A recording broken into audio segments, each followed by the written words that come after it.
trying to get set up. Let's see. Getting my chat going.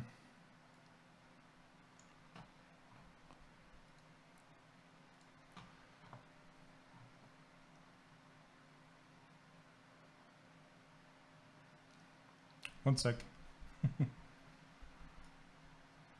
Okay.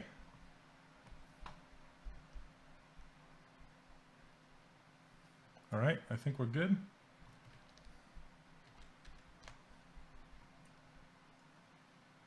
Looks like we're live.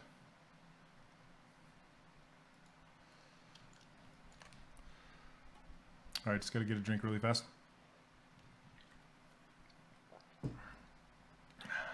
How's everybody doing tonight? Everybody hear me okay? Is the mic working?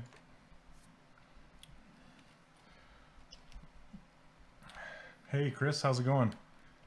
Squid, Blands, all the favorite peeps. Kushwa, hey. Oh, thanks so much. Mic is good. Okay, great. Mic is good. And the lighting, I'm a little darker on the lighting tonight. I'm not so blasted out. So last week we did the ZBrush core. If you guys watched that, that was kind of fun. And this week we're going to get back into making some more accessories and stuff for this girl here. And I was just looking over her, and it seems like for some reason I lost the eyes. The squid eyes are gone. So I have to make them again. I don't know what happened to them, but they're gone. So I'm going to just quickly move them over there again and get them working. Oh, thanks. Thanks, Resners. Yeah, today's the last day of my enrollment of my course being open, and this last week has been a roller coaster ride. I'm telling you what. And it's been amazing. Nothing short of amazing. I got some crazy awesome students in there doing some really good stuff already. I can't believe the amount of work coming out of there in just a week. So yeah, crazy. I'm super happy, super happy. So, okay, let's see. It's funny when I snap her like this, looking down the barrel of it. So I'm going to quickly just start in here. And I'm just kind of assessing what I want to do tonight. I think I want to make this shoulder thing with these straps coming off, and the hip thing with these straps coming off. So, hey Meow, how's it going? Okay, but first I want to get those eyeballs back on there. I'm going to duplicate this. So if you remember when I did it last time, I just duplicated the bracer. I'm going to solo this because I just want those eyeballs.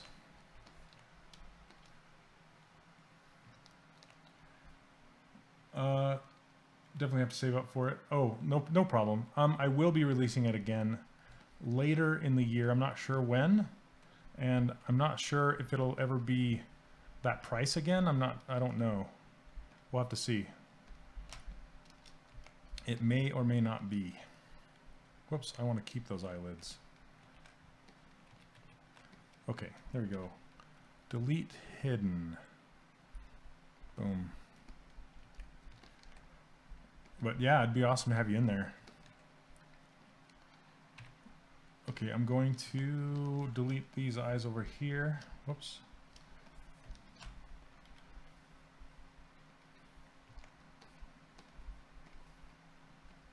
And just kind of move them around.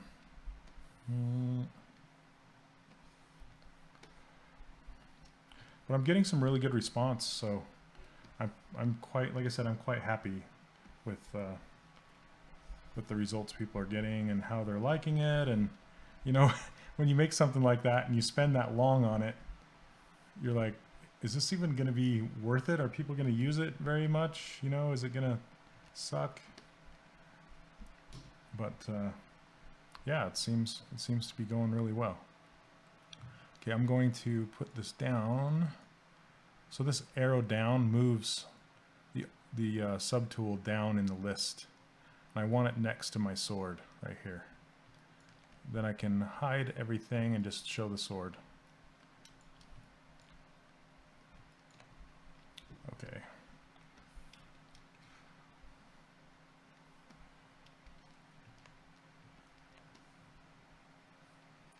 I was also worried that, oh, thank you very much, Dean.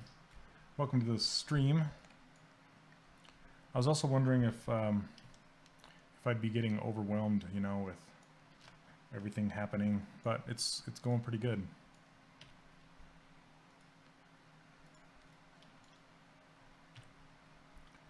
Fill this with yellow. So I want to do a mirror and weld, but it only mirrors and welds from the left side to the right side. And since this is on the right side, it would just disappear or tell me nothing is getting welded. So I need to mirror that over there first. I just use this, and then I use mirror and weld like that. And it looks like, so it's looking like this is not mirrored. So I want to make sure this is correct. I'm going to mirror and weld this. Okay. Let's see. Okay, that's looking good. Oh, thanks, Squid. Right. Yeah, it's not the perfect timing for everyone. I understand that for sure. So, and the course is only going to get better. So, you know, you're not gonna. It'll just keep going, keep rocking. You'll see more, hopefully, more results come out of there. I have a whole bunch of stuff planned for it, so it's just going to keep growing.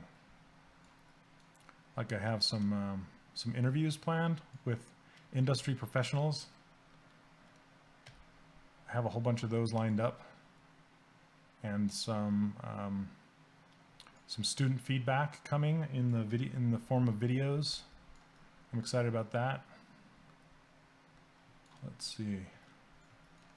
I'm just trying to get spacing here. I'm looking at the spacing between the eye and the little breather, the whole thingers, whatever they're called. So, and they're quite wide, quite far apart. Maybe not as far apart as I have them, but they're farther apart than I had them. Let's try this. Yeah, that's pretty cool. Okay. I don't know where they went. I don't know why they went away, but they're back. Okay. Okay. I'm pretty happy with that. Then, okay, let's hide this and work on some other stuff. But first, I'm going to save it because for some reason my machine seems to be loud tonight, meaning I'm pushing it pretty hard, and I don't know why. Because it's just a sword, right? I don't know. I don't know why. Ruler. Let's see. Yeah. So here she is so far. And I want to work on this shoulder. So we have the shoulder. I'm just going to isolate everything but that shoulder piece, so my machine doesn't scream so loud. Let's see, how long did you do the guard? I tried making the dreadlocks with your bend tip, but they didn't turn out quite. Oh, I see. How long did it take me to do the guard? You're talking about the this part right here? It didn't take me that long. You use a combination of transpose and move. The ends tend to curve the opposite direction.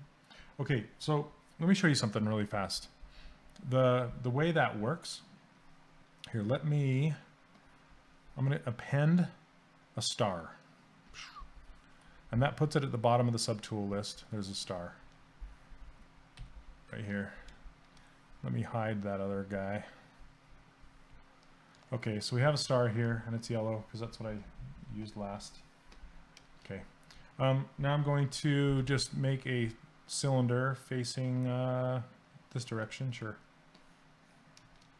Okay, and then I'm going to stretch it out and show you the wireframe of it. Then I'll use the Z modeler brush and I'm just going to put in a few edge loops. Well, let's see. So much monsters. Hey guys. Right on. Joe. I think his name's Joe, right? Joe. He's so awesome. Oh, thanks, Cosmic Computer. Welcome. Welcome, everybody. So much monsters. I think he's going to be streaming soon on Pixelogic's channel too, right? Hey. Oh, hi and bye. And thanks. Thank you very much. Well, I got to catch your stream again, man. I'll come see you. Okay, actually, I want to turn on mirror. I want to turn on symmetry before I do this. Very cool.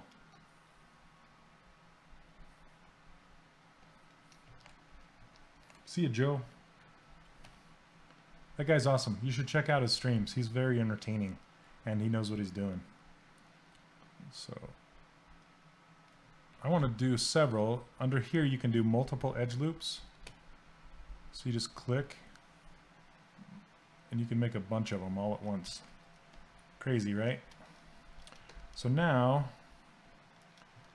I can turn symmetry off now that I have this. And I'm going to show you the bendy trick again and see if you can understand it a little better. So I've dragged the transpose line all the way down the length of this thing, right? Well, if I bend it, which the way you bend it is you turn move on and you hold down Alt and you click this white circle and bend it. And so that is essentially what you get if you bend it. And you can obviously see that there's a bell curve. So it comes in straight. It's almost like an animation curve, you know. It comes in straight, it bells out, and it goes straight again.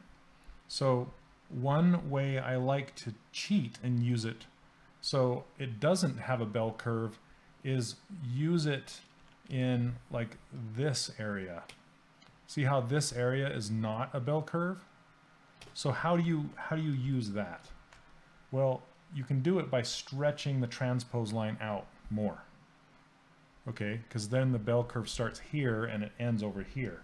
And now you're just skewing from here to here. So let's try it now. See that? See how there's no longer comes out straight? It just bends like that. So what you can do with that trick now is you can use it with a combination of masking. So say I only want to bend this section. Well, I can, or this half. You can put the transpose line down here and you can just bend a portion of it, or you can drag the transpose line farther down and just bend a piece of it like that. So it works really well with posing fingers, you know, and just all sorts of stuff. And I use it in conjunction with rotate. So like you can rotate something, and also with blend, make sure you blend your masks too. And you blend by hitting Control and just tapping an object. And you can kind of twist it. And if it gets kind of jacked up like this, all you need to do is use move and straighten it out again. And you'll get a nicer bend. Don't be afraid to move stuff after you've bent it, you know. And then if it gets all weird, just come back in with the move brush and clean it up. With you just use little taps and smooth on a very light setting. So if I hold down Shift, turn down smooth, well, I need to turn spotlight projection off. There we go. There we go. So that's kind of how you get a bendy straw, you know.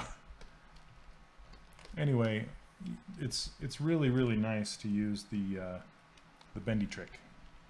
Bendy trick. You can also skew from the ends like this. So that's just holding down Alt and grabbing the end red circle. And it'll skew any way you want it. Just, yeah, take advantage of that stuff. It's really cool. Hidden gems. That's what I like to call them. So does that answer your question? Very good. I hope so. Let's see. Delete that. Let's go back. Little tangents. Little tangents. So that's kind of how I got the bends, you know, in the... Sounds like a disease. I got the bends. That's how I got the bends in the guard there. Okay. So, let's see. What do I want to do first? Should we do the little straps coming down or do the octopus first? Looks like a turtle shell right now. Let's see. I'm gonna attempt to do the octopus. We'll see. We'll see how this goes. I'm in a good mood. We'll start with the hard stuff. But first I need some higher resolution on this guy. So I'm going to open up dynamic subdivision and I'm going to hit apply and then turn on dynamic again and hit apply again. That's kind of a shortcut for doing like 5 subdivision levels. And then just kind of looking at it. I'm going to duplicate it because I'm going to be ruining it. So remember, you always want to, so Doug, you could also use the deformation bend with masking, but it's not as intuitive. Oh, right. So also he's talking about the deformation menu right here, and there's a bend right here, and that will, you can see what it's doing. Might work on local symmetry. No. Okay, so what it's doing is it will do the similar thing, but it will base it on 0, 0 of the world. So you have to be, your object has to be down at 0, 0 space, and then it'll do that bend and skew. It's nice if you're doing big things, you know, skewing, and you can use the twisting, and you know, sometimes I'll use twist when I'm doing weird stuff like a wrought iron post or something and twist it, but bend is sometimes really cool to use that way too. But it doesn't work if you have something that's clear away from center. So the transpose line is more localized, you know. So if I try to do a bend or an S bend, see it's going clear around the origin of the world there. Okay. Let's see. I'm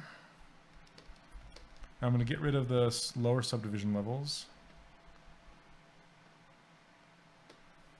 Whoops, not divided again. Well, sure. I'm actually going to divide it to like 1.5 million is what I usually do. And then it's almost like a Dynamesh, but it's not. Like, I didn't Dynamesh it, I just divided it up really high. So now I hope my machine, gosh, it's really screaming. But I'm going to, let's see, mask lasso tool. No, there's not. I've actually asked for that very thing. Is there any way to use backface mask for the mask lasso tool?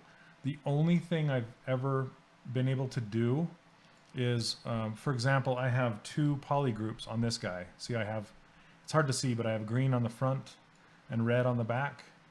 What I'll do is I'll usually put my piece into 2 separate polygroups, and then I will hide one side like this and turn on mask lasso and then mask it. Come on. Oh, sometimes that doesn't take, there we go. Mask that and then unhide it, and see, it only masks, it's kind of hard to see, there you go. Then it only masks one side. That's kind of a cheap workaround, but it doesn't normally exist. You do it that way and it goes all the way through.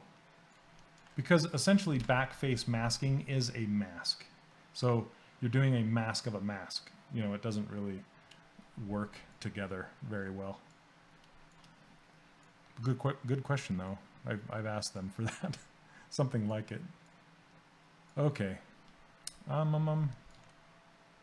What I was thinking about doing is I'm going to undo, yeah, 4R8. I haven't heard anything for it, so we'll see.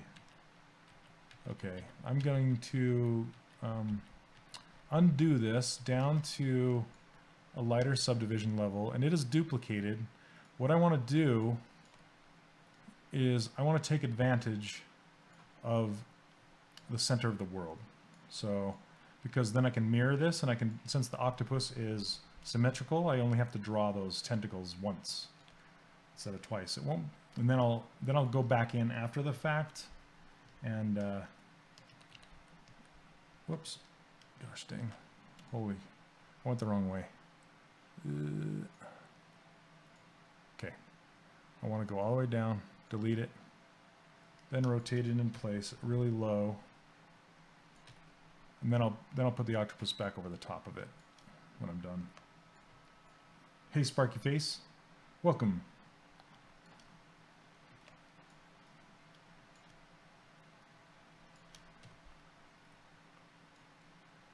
Okay, I'm going to get this into place, and then I'm going to do a mirror and weld right here.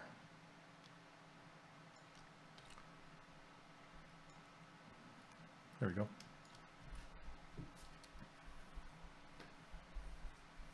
I want to hide the floor. Now we're symmetrical. Now we can subdivide it up to about 1.5 million. Because what we need is enough resolution to draw the mask on top of this, because we're going to be extruding it off of here. And I'm going to get rid of the back side. I only need this front side to do it. And I can do this two ways. I can either mask it and extrude it, or mask it, do some Z remeshing. I might try that because it's a little cleaner. Or I could hand draw the topology with this topology brush down here. That's the cleanest way, but it's also hard when you have lots of curly bits. Oh, it's looking like my hat there. If you look at my bear icon, I made myself a little hat for my little bear. It's pretty fun. So, okay, let's see. I'm going to delete lower, and then delete hidden. Okay, turn on symmetry. We have symmetry now. And let's just try it.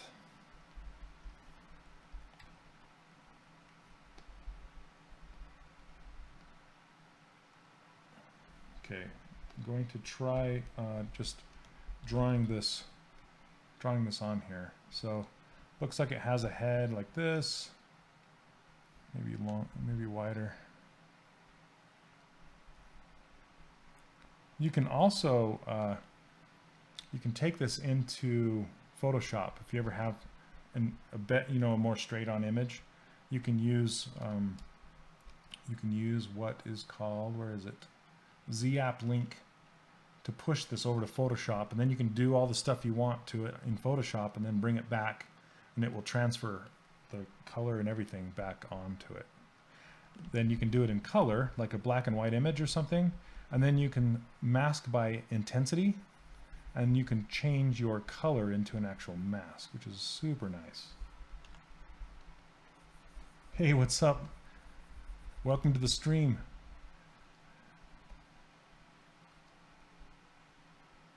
Okay.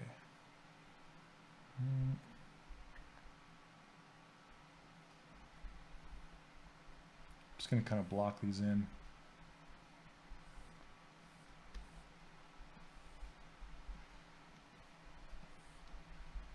Then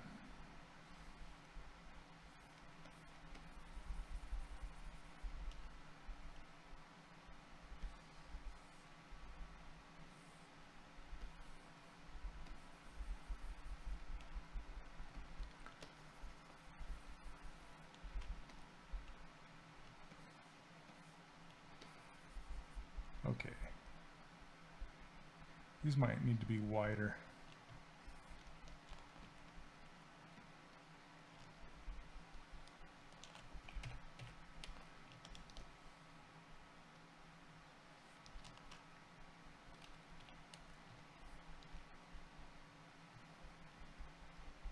Let's see. Whoops. That's not a mask.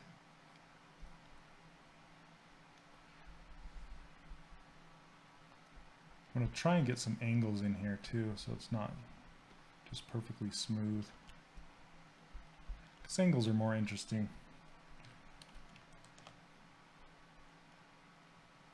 I might lose this little tip when I start to Z-remesh it, but we'll see if it sticks around. Autosave. So is anybody doing anything fun for Memorial Day tomorrow?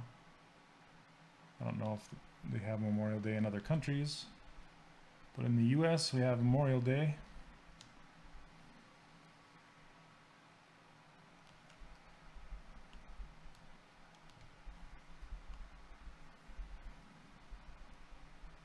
Let's see. And it's usually like, it's almost considered first day of summer here.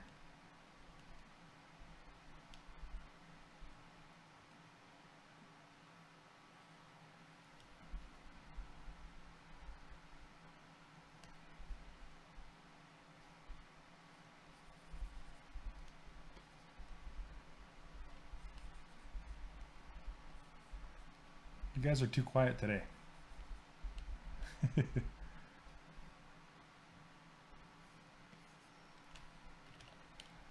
The smaller your brush, the smaller the fall off too. Oh, cool. World War II vet, huh? That's awesome. Which branch was he in? Comrade, get to yapping.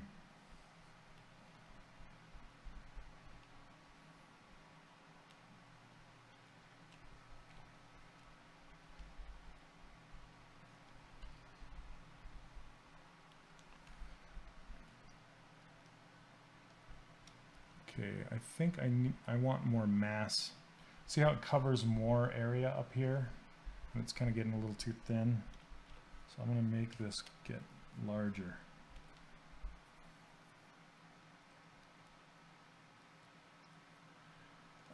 Dean, let's see. So your autosave happens every 10 minutes-ish, which is good.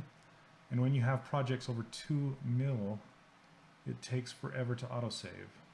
Yes, so 2 things. Get an SSD drive. That will speed up your save times significantly. I know it's an investment or whatever, but that's like the biggest speed. And then make sure you only have one tool over here, just the thing you're working on. If you have a whole bunch of tools over here and a whole bunch of different versions and different things, your file is going to get gigantic, because autosave saves projects, not Z-tools, and projects can get just gigantic. So just be careful with saving, your autosave, and then only have 3 autosaves. I think you can go to Preferences, Quick Save, and see my rest duration is also set to 10, and the max Quick Save files is 3. And then you can make sure Optimize is here, and skip history will also, that does not save your history. So it depends on if you want to save it with your save file or not.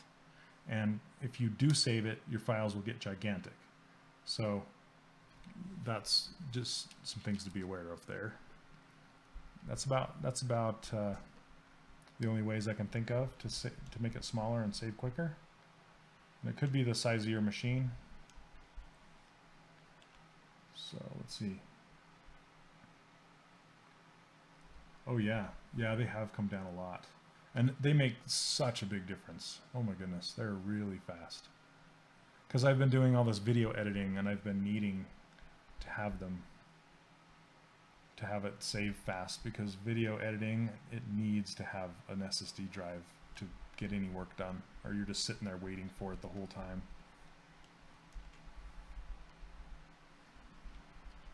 Okay. Improves rendering speed? Not necessarily, no. Rendering speed has to do with your CPU size, not necessarily your hard drive size, unless you're running out of space, and because there's some caching that happens where there's file swapping and stuff like that while it's rendering. That's the only time it will really affect your render as far as the hard drive is concerned, if you don't have enough space on your drive. So, okay, let's see. I saw the, oh, Army Medic, wow, offshore Japan. Oh my goodness, wow. What a life. Jeez. I was in the Navy. I was a CB, which stands for Construction Battalion, but I didn't see, I was never, I never saw any action, thank goodness.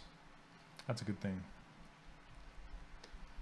The farthest I went was Guam. I went to Guam. That's pretty much just south of Japan, out in the middle of the ocean. It's basically an island with a runway on it, almost. It's a little more than that, but okay. I think we're good with this. There are some eyeballs protruding off of this thing that I'll build out later. So yeah, thanks. I was in there I was a reservist for 6 years, so yeah, it was a good time. I'd do it again in a heartbeat if I was that age again. Good life lessons there. There we go. I want this to kind of arc up like this one.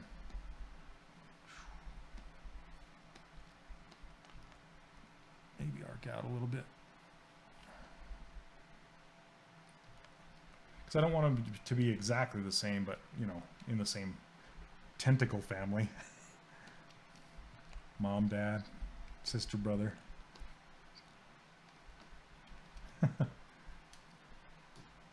Do you get down to Aussie while being on that bottom side of the world? No, I've never been there. I've always wanted to go to New Zealand, some parts of Australia. Yeah, that'd be great. Okay, now that we have this, here's the trick.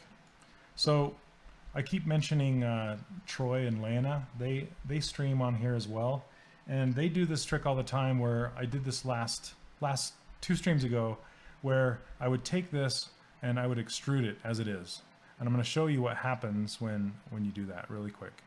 But I'm going to save it first. Always save before doing some big function that might make ZBrush cry. So you need to, yeah, make sure that you're like, okay, I'm going to do this big thing. I better save. And extracting is one of those, is considered a big thing, I think. So if I just hit extract, it's going to give me a preview of what this is going to look like. And usually the default extract doesn't look that great right off the bat. Yep. Okay, I hope it doesn't die. Okay, if the stream goes away, I'll be right back. It's taken a lot of CPU time. There we go. Whoa. It's really thick. Okay, if I rotate this thing, it's going to go away. But you can kind of see what it did there. And if I go to wireframe, it doesn't show. Never mind. If I go to wireframe, it just looks like a Dynamesh. It's just kind of a jumbled mess. Okay, and it's really good for if you're for tight details like lace and stuff like that. It's very nice. But when you have kind of bigger boulder shapes like this, you can get a little cleaner by doing some other things. So we're going to try this. If I hit wireframe, what I'm going to do is use this thing under geometry called edge loop masked border. It's right here. I'll hit that, and what that does, it's kind of hard to see, but it puts an edge loop around the masked border. So, and it also adds a new polygroup. So let me clear the mask so you can see it better. Okay, so it made this a new polygroup, made this a new polygroup, and then it added a line between everything. So now what I can do is I can hide everything that's not the octopus or squid, whatever that is. See that? And it makes a pretty nice line around everything. But I want to delete hidden. So I'm deleting hidden. And now I have this really nice shell. But it has way too much geometry for me to do anything with. So what I'm going to do is I'm going to save it again, because I'm going to do another big function, which is a Z remesh. Because usually when I try Z remeshing, I don't want to say I go from low to high. I go from high to low, but on this one, I tend to go kind of mid and then work my way lower to see how much I can get away with. And there's some other tricks that you can do to kind of get the Z-remesher to behave the way you want it to. And I'm going to show you a default Z-remesh. This is another trick I learned from my buddy Steve James. He uses ZBrush all day and he comes up with all these tricks all day, which is really cool. But okay, so let's try the Z-remesher. And we're going to try it at, say, 5 is default. I'm going to try a 4 and just kind of see what happens. And that means 4,000 polygons. It's going to try and recreate this octopus with 4,000 polygons on just a single plane. And we'll see how it does. So let's see. Oh, Marines. Wow. Oh, there's a sniper. Nice. Yeah, there's some crazy good stories out of there. Okay. So just like I thought, it starts to lose this little tip here that I made. This one is holding up okay, but this one is starting to leave us. And it's also starting to pack the geometry down in the center because it's mirrored, it respects symmetry, but sometimes these have no place to go. So what I want to do is I want to kind of help it and guide it along and redirect it so the loops will actually go curve around here. And it may or may not work, but we're going to try. So I'm going to Control Z that. And now what we can do is use mask lasso and mask off. Let's see. I want to start with the big first. I want to make the whole thing like this. I want to make it its own polygroup. So let me see.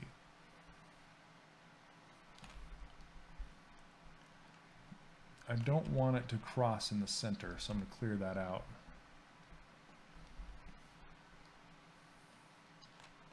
Okay, so now if I hit Control W, it makes a new polygroup out of what's masked. Okay, so then what happens when you Z-remesh, it will try and keep these groups as it goes along. It's kind of a little cheaty trick.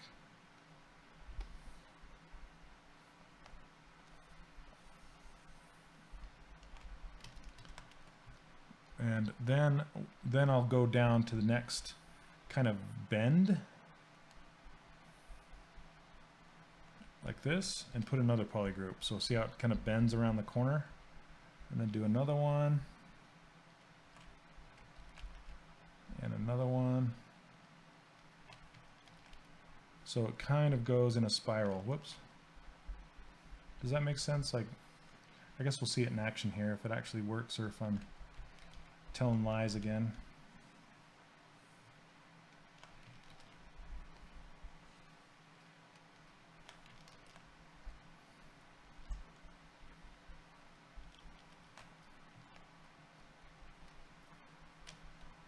Just did not talk about it at all. Yeah. So that's the horrible thing, you know. We have some of my relatives were in Vietnam and they're just now starting to talk about it. It's like such a brutal thing. Let's see. Just kind of want to put it there. Okay, so I'm going to try this. Z-remesher, keep groups. I think that's it. Okay, let's try it again at the same density, but I'm keeping the groups this time.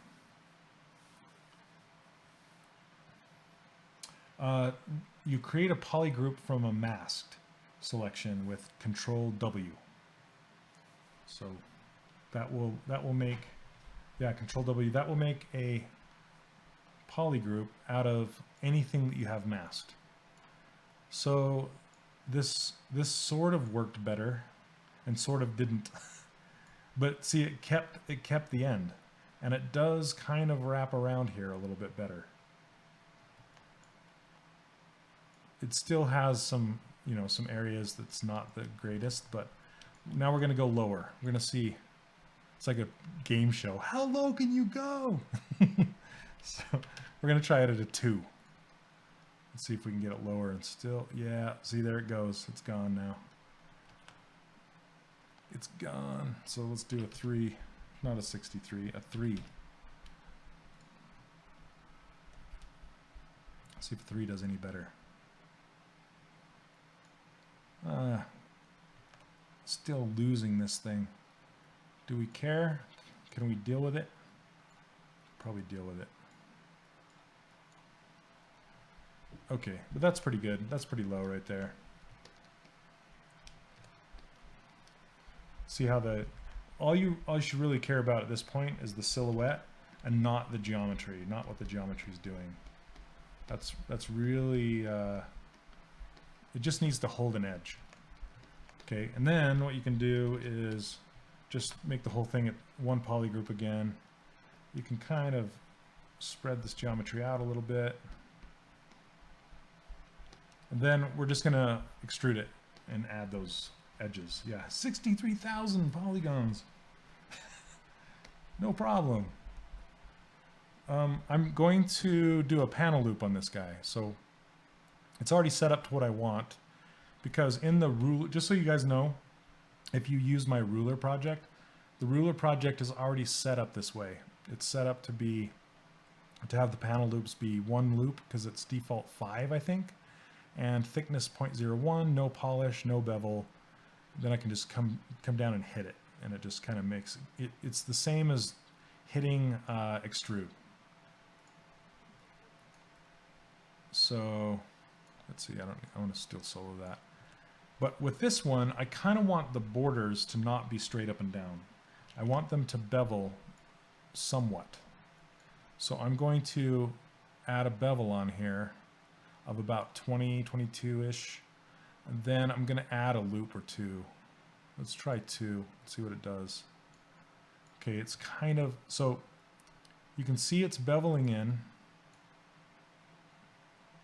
but it's not that clean. It doesn't look that great in some areas, like in here. But the bevel is okay. It's not too bad.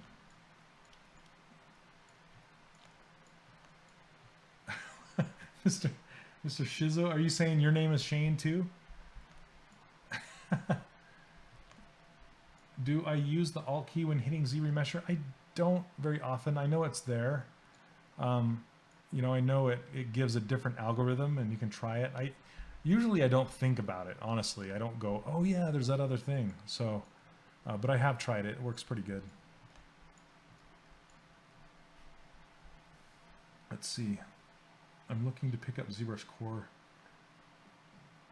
Are these streams compatible? No, they're not. But last week I did stream with ZBrush Core. So if you, I don't know if it's up on YouTube yet, but if you go watch last week's stream, I believe they've entitled it ZBrush Core. You can go on YouTube and watch last week's version. I also have a video where I did a time lapse. You don't really learn much from it, but you can see what is possible with Core. And it's me going through and making a bunch of animals out of primitives. It's kind of fun. But yeah. Yeah, they're still valuable for sure. I mean, they help you with like character design and how to create things, but like ZBrush Core does not have this ZRemesh feature that I'm using right now. I think, Mr. Blighty, I think your question would be reversed. So I just used panel loops instead of the ZModeler tool, if that makes sense. So here, let me close this. Okay, so because with ZModeler, yes, I can extrude it, but what you get with this panel loop is the bevel. I can mess with the bevel. Does that make sense?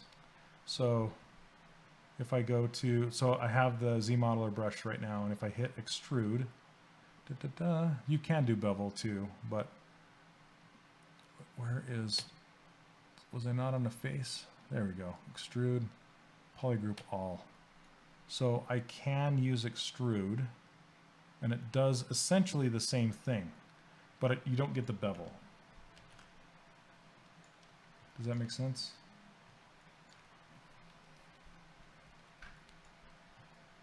Okay, so I'm going to go back to this panel loop. If I can find it, there it is. And I want the thickness to go 0.0. Oh, gosh. My 0 key on my number pad is hooked to record a video on my XSplit, and it started recording a video. That's not what I want.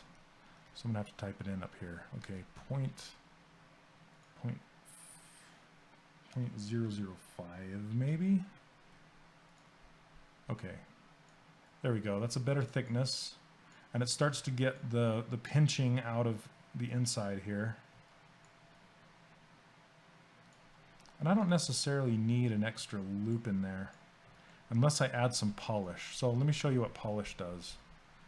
We'll add a little bit of polish and hit it again. See how that butters it right up?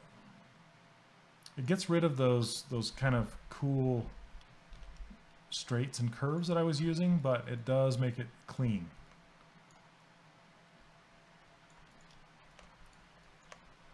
So let me see what happens if I take it just a little less on the polish. Like there's also, see this little circle?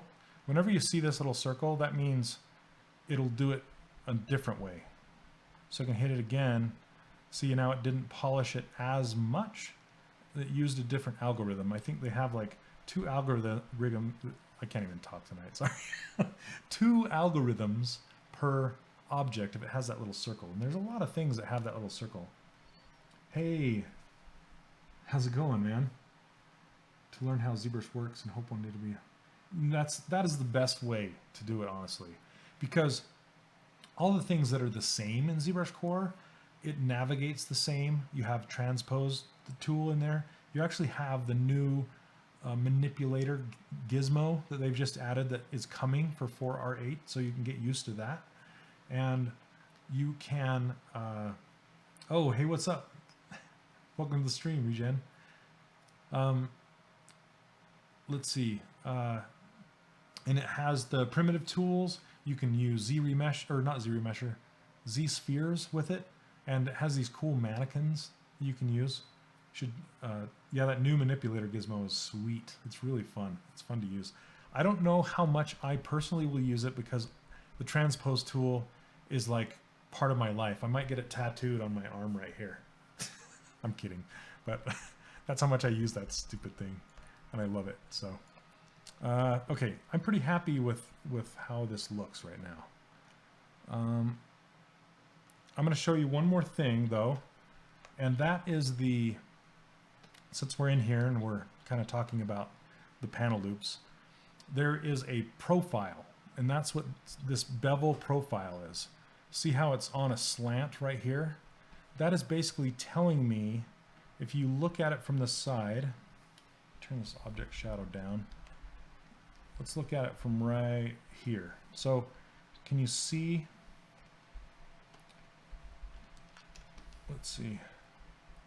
Can you see that bevel right there, that shape right there? That's the shape of this bevel right here. And the only way you can get this to work is if you have more than one poly loop running through here, more than one edge loop running all the way through it, which I have 2 right now. I'm going to turn it up to 3. Let's undo this. Turn it up to 3 so we have more. And then I'm going to manipulate this just a little bit. Well, let's see. If you want these dots to go away, you can just drag them off and they'll go away. But what I want it to do is, let's see, I'm trying to remember how to make it. Is it shift? No. Yeah.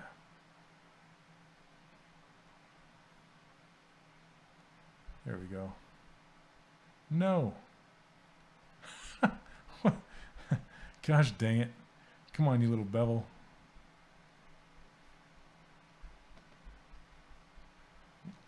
I'm trying to remember how to make that sharp.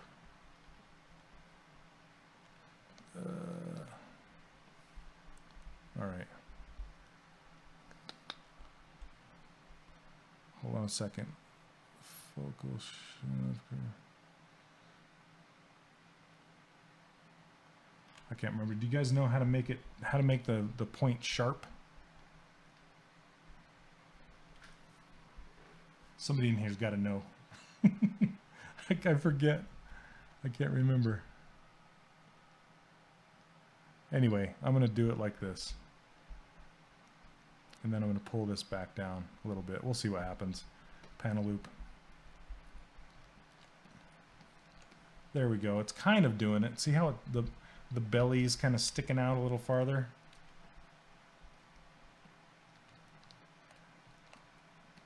Right, but how do you make it sharp? Like see how it's a curve? This is a curved edge. There's a way to make it like a sharp change. I'm trying to remember what you hold down or what you do to make it sharp.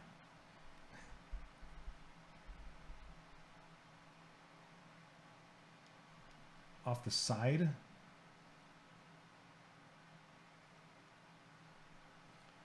Oh, like this? Right. I don't want them gone. I want this sharp. Brush size? No. It's like, I thought it was like a double tap, but it's not.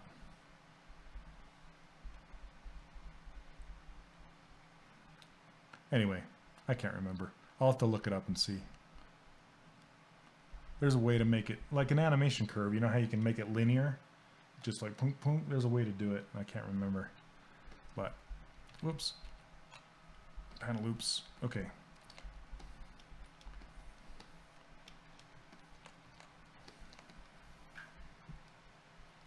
Oh, drag it off and bring it back. Now what? Oh, I see. Okay. Thank you. Thank you, thank you. You just, yes, you did. All right.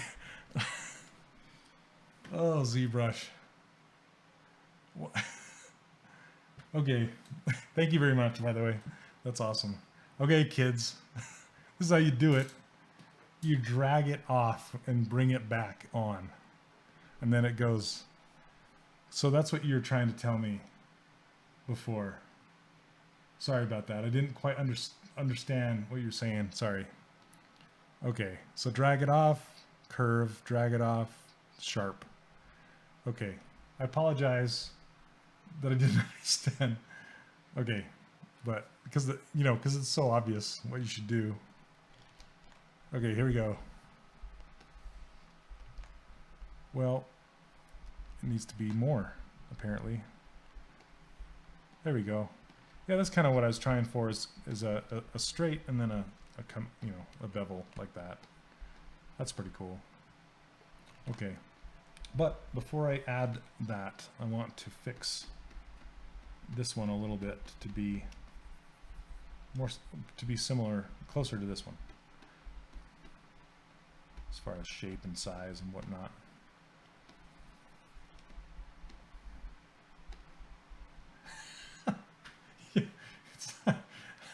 You have to send. I always say you have to stand on one leg, cross your eyes, and sing Yankee Doodle, and then the answer will come. That's how you have to do it. There are some things that are super duper innovative in here, because ZBrush does things like no one else, and the reason it does things, and because it does things like no one else, it also does things like no one else, like this. Like, what? But I guess how else would you solve that problem? I don't know. I would think double tapping on it would change it to sharp from sharp, but I don't know. That just adds more points. Okay, let's take a look at this guy.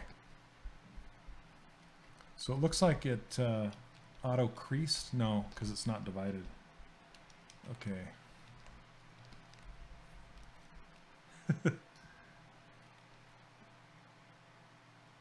Like, oh yeah.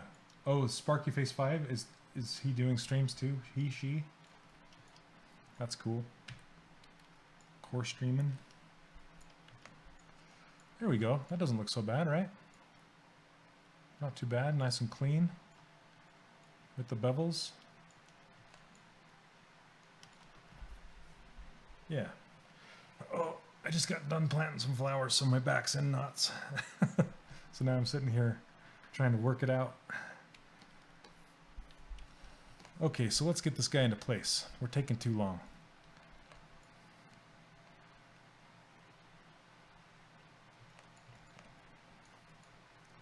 Let's make it this color.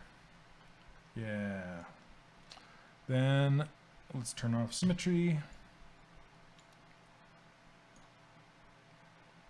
And let's show everything, including the ruler and our sword. Hooah. Okay.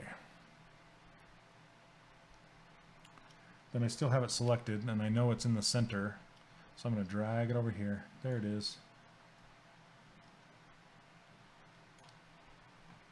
Oh, she. Is that Sparky Face 5? Are you Tessa from last time? Is that your name?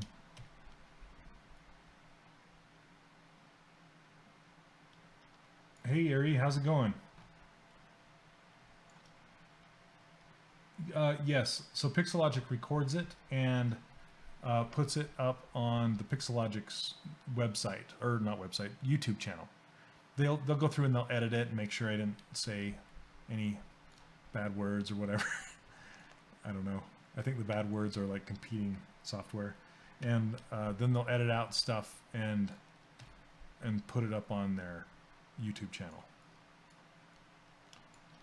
So I think I have like, this will be number 7 on this girl, something like that.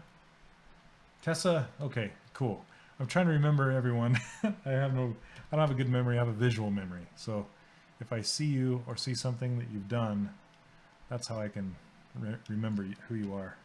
A lot of people's faces, I recognize them, but if I see their work, I'm like, oh, you're that person. Okay. So I apologize if I don't remember names in Twitch. That's why I didn't do so hot in school, because I can't remember anything unless it's visual.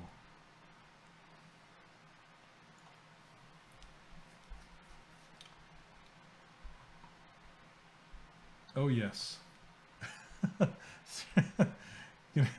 Yep. Vinny's starting the 3D CW for my workshop, 3D character workshop. That closes today, by the way. My workshop is closing its doors today. Closing for enrollment, anyway.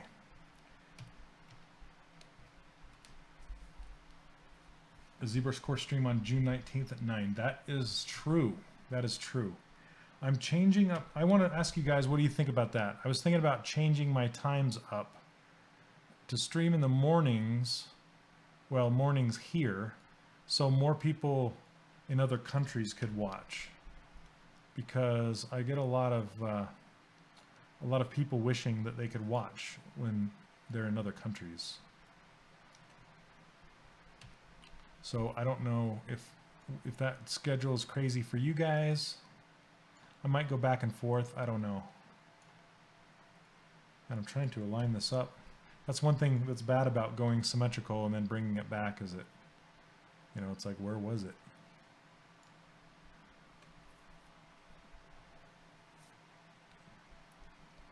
Yes, Erie is a fantastic sculptor. She's taking 3D character workshop, and she's doing phenomenal. Really good. It's 9 p.m. for you. Okay, so 9 a.m. is 9 p.m. for you, or this stream is 9 p.m. for you right now. Oh, thanks, Mr. Blighty. Well, you don't have to, but you'll have to tell me your name so I can put 2 and 2 together. Recognize who you are. Oh, this stream is 9 p.m. Okay. Yeah, there's some people that are waking up like early in the morning, like 3 in the morning or 4 in the morning just to watch this. So it's flattering and all, but I don't. Uh-oh. High CPU detected. Okay, backing it off. I get warnings. Oh, hey, Alan. Cool. I'm glad you're enjoying it. I always wonder how it's going to do, if people are going to like it or not. Let's see. I think I should just maybe solo these things. So there we go. That's better. Okay, Dougie. Thanks for coming by, man. You love it. Awesome. That makes me happy. Made my day.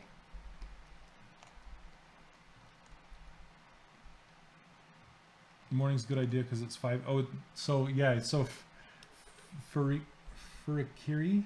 Sorry, is that how you say your name? Furakiri? That, yeah, you're one of the people that's like super dedicated to come watch. I love it, but I feel bad, man. Oh, excuse me. I feel bad. So I want to help you guys out and stream at different times so you don't have to wake up at all hours. So what I'm trying to do is just seat this thing right down on the surface.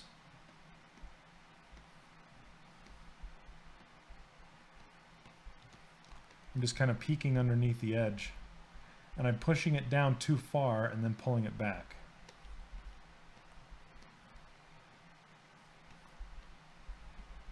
There we go. That's in case I want to print this thing and I want it to pull out of a mold or something. That's what's called an undercut, if it has little areas in there. Oh yeah, watch it at work. Yeah, I think a lot of people can watch it work. Like Monday morning. So let's see, does anyone know of a good way to bake in lighting using high-res and low-res meshes for a diffuse-only texture for a mobile game? Not in ZBrush. So I know how in other programs, but I don't know how to do. I don't think you can bake lighting in ZBrush. Let's see.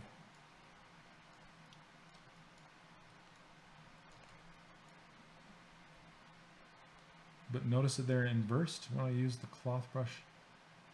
Oh yeah, yep, it is normal, Dean. Yep.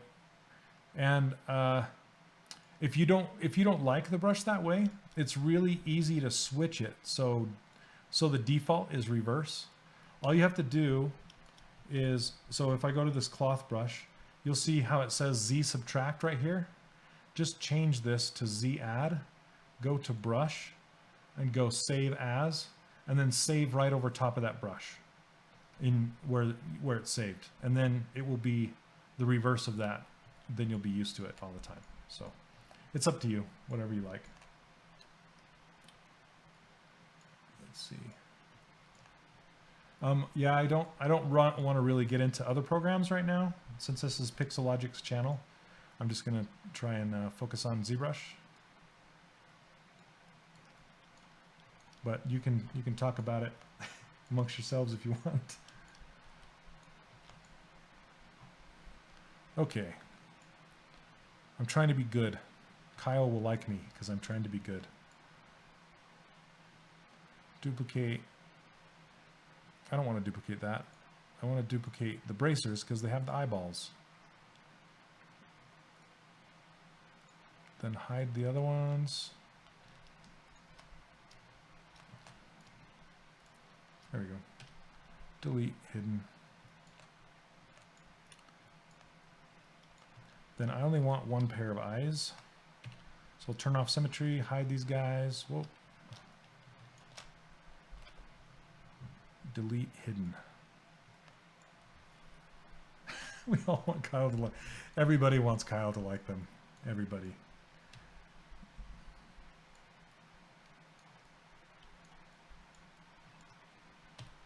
I'm gonna send Kyle a Valentine. There, done.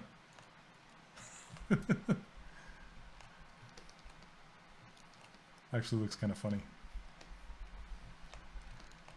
All right.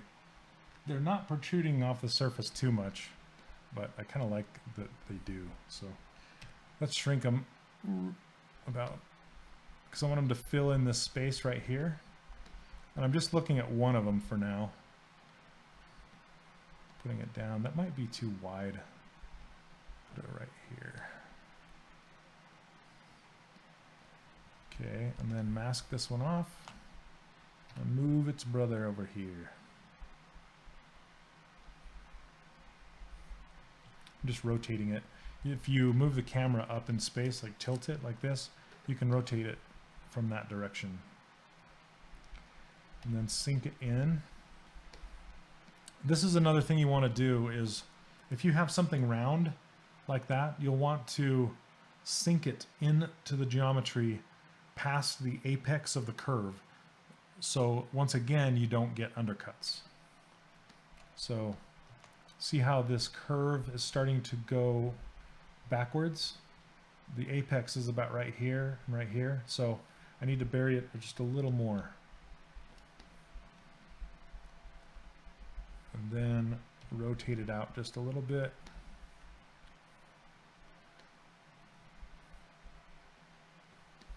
Okay. So now the eyelids are just buried just a little bit. Not too bad. Okay, let's do that to the other one now.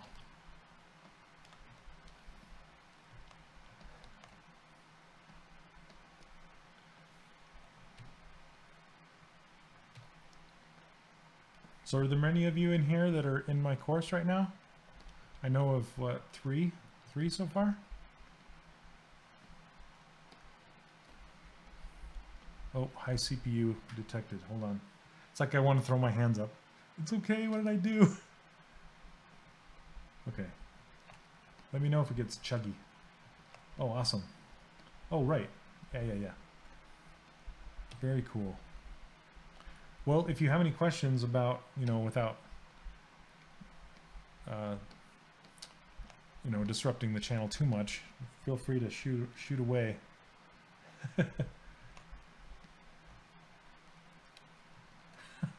Thank you, Noxbat, very, very, very much. Oh, you did? Awesome. Thank you so much. I can't wait to see what you guys make. It's been fantastic. I'm going to be doing some video feedback sessions soon, so look forward to that. I think Erie's going to be my first one, and then I have some other planned right away. Oh, still using Core? Yeah, don't get ahead of yourself. I'll be opening it up again sometime. I don't know when, and I don't know if it's going to be the same price, but it should be close, because I'm just going to be adding lots of value. I have interviews planned and more lessons planned as I learn what people are getting stumped on. It's adding more resources and stuff. It's really fun, super cool. So when you're ready, and yes, enrollment closes today.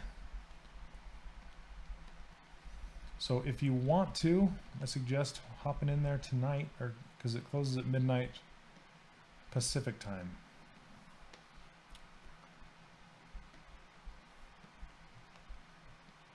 Yesterday. Okay, great. I can't wait to see. And if you're brand new to it, if you guys saw, I just added that extra bonus on how to make a bust, like a male bust.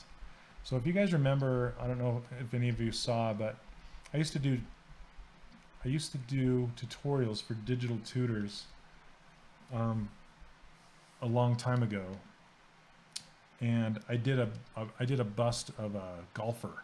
He kind of looked like Luigi. He had a little green hat, kind of like this, and I did that a long time ago. It was really super popular. Like, a lot of people checked that out. So I made a bonus that's kind of like that 2.0, like golfer bust 2.0, but it's super cool. So yeah, now's the time to get unlimited access for life at the lowest price. Yes. So it will never go down. It won't go down in price, but there's a possibility it will go up. But if you get in now, you will never have to pay any more after I add a whole bunch of interviews and more value and stuff like that. So it will never go down, but it might go up. I'm not saying it will. I'm saying it might, based on, you know, I try and be as fair as possible, but I also want to keep it somewhat affordable. So I'm not going to, you know, drive the price through the roof, but I'm just wanting to, you know, cost per value, you know, make sure. And right now people are loving the value. So, which makes me super happy, because I don't want to, you know, I don't want to take advantage. I want you guys to learn and be able to afford it. But this is my full-time gig right now. So this is what I'm doing, and I need to be able to do it full-time, you know. So, and it's working out. It's working out. And the more people that like it, then, you know, the better off it is, and the more people I can get in there. Everybody's helping each other. You get mentoring and questions answered and all that kind of stuff. So anyway, so there you go. Right now I'm just trying to even everything out, and, you know, I'm looking for the spacing around these eyes, making sure they look nice, and they're not too tight. And I think I want to pull each of these tentacles down closer, see how close they are, and just start to fill in this so it's more even. So let's see. Oh, thanks. Yeah, a lot of people are enjoying that bust, because it's like this. It's not scripted. It's slower. I'm talking you through it. The rest of the course is scripted and very kind of like boom, boom, boom, boom. Here's the information, you know. And it's a little more difficult to keep up with if you're brand new. And I got that feedback from some of my students. So I wanted to make sure that the students had something that they could, you know, keep up with. So that's why I made that bust. And so far people are liking it a lot. So yay. It's like 3 hours, I think. Let's see. So those who purchase the workshop now, you don't ever, no, you don't pay extra. So it's, I kind of designed it around how ZBrush does theirs. And, you know, you could have bought ZBrush 2.0 back in the day and never have paid for an upgrade. You know, all of their upgrades are free, and I love it, because that means you're taking care of your customers, and your customers will tell other people, and that's how, you know, that's how you spread the word, spread the love, is word of mouth, and treat your customers right, and they'll treat you right, you know. So that's why, yeah, it's just one time, get in there and you're in there, part of the cool kids club.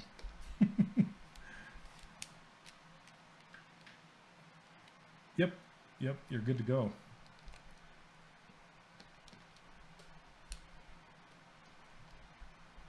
Basically saying that Shane's course will become...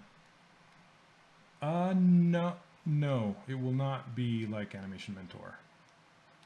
So, you know, like I said, it's not that same type of course. It's not an online school.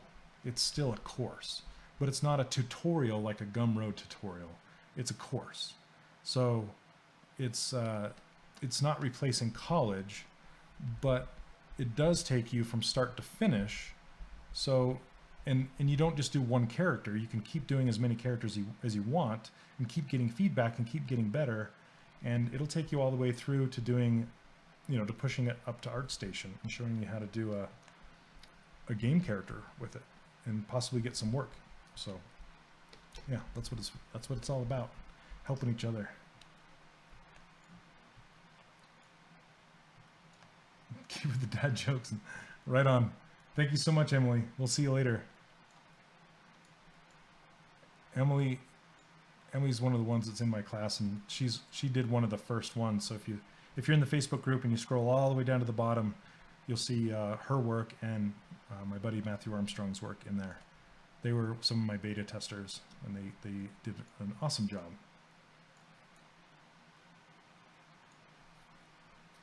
Yeah, Resoners, I'm thinking about something like that, but I didn't want to take... So payment plans are a lot of work. And since this is just me, I'm not a big company, it's just me. I wanted to keep it as simple, absolutely simple as possible. So if the price does go up, I will make the payment plans lower, like more often and less, so people can still get in there and still afford it. But I'm just trying to keep it as hassle-free as possible, you know, because I want to focus on the art, and I don't want to focus on like the customer service side of things, you know, even though the customer service is important, but you guys are there for the art, not necessarily to you know, have hassles. So I'm just trying to make it as hassle-free as possible. Okay.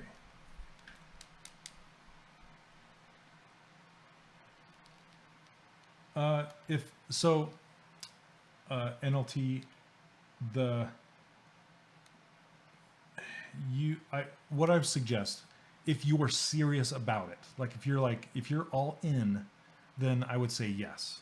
But if you're just trying out core to see if this is for you, then you know, there is a 30-day money back guarantee. So if you get in there and you're just like, you know what, this is just not, I'm not going to use it, you know, or I'm just not getting it, this is too much information, ZBrush is still too complex, even though, you know, it's not for everyone's, but you can try it, you know, you might like it. So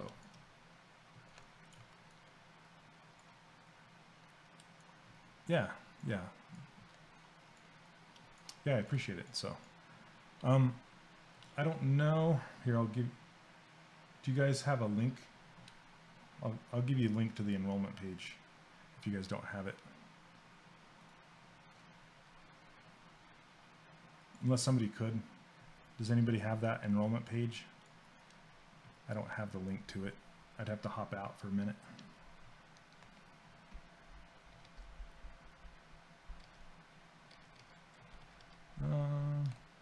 Here, I'll just grab it really quick. I know where it's at.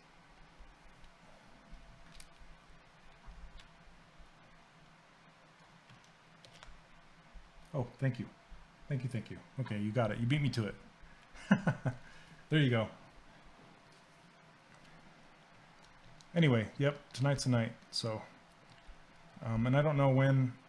I'm trying to work out all the bugs and, you know, update the lessons and make it solid before I open it up again. This is kind of like beta number 2. I mean, it's released, but I want to make sure that I don't get overwhelmed and get too many people in there and get it crazy. Okay.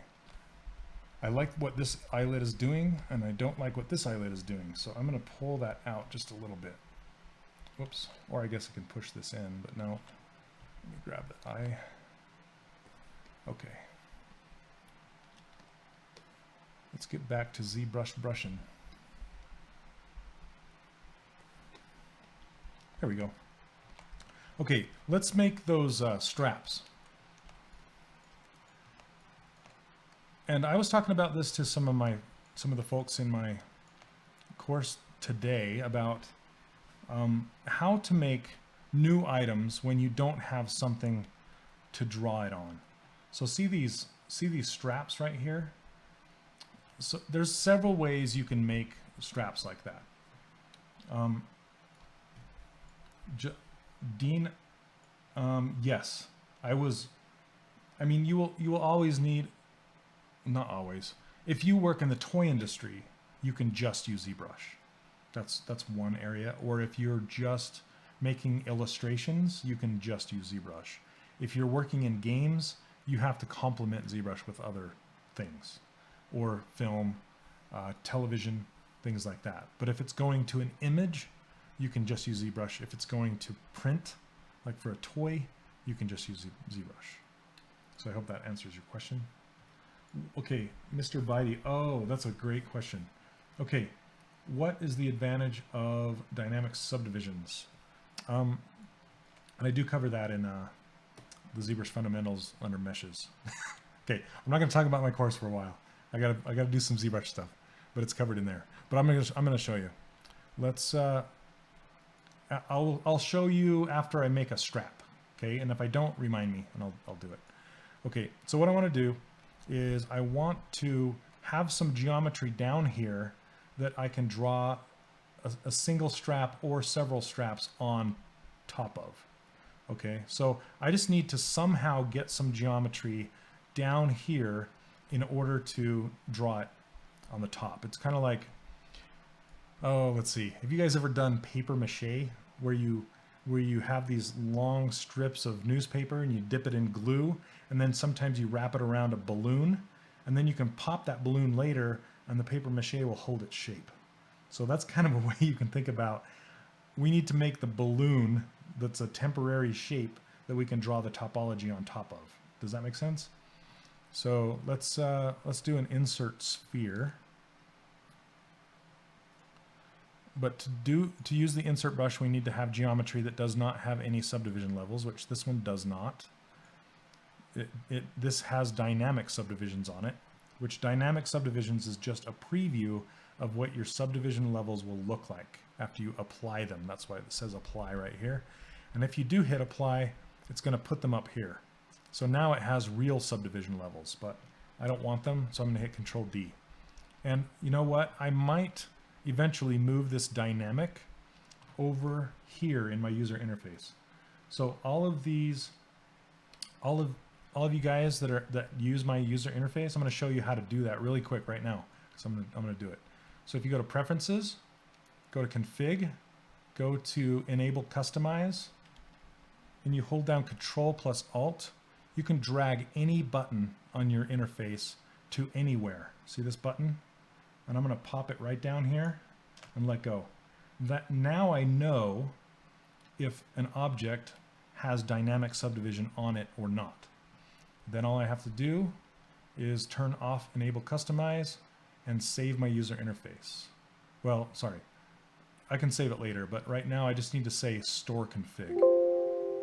Okay, and then it's just saved as the master configuration, so every time you open it, it's going to be there. But if I want to share it, then I need to save the UI and share it. Okay, so let's see.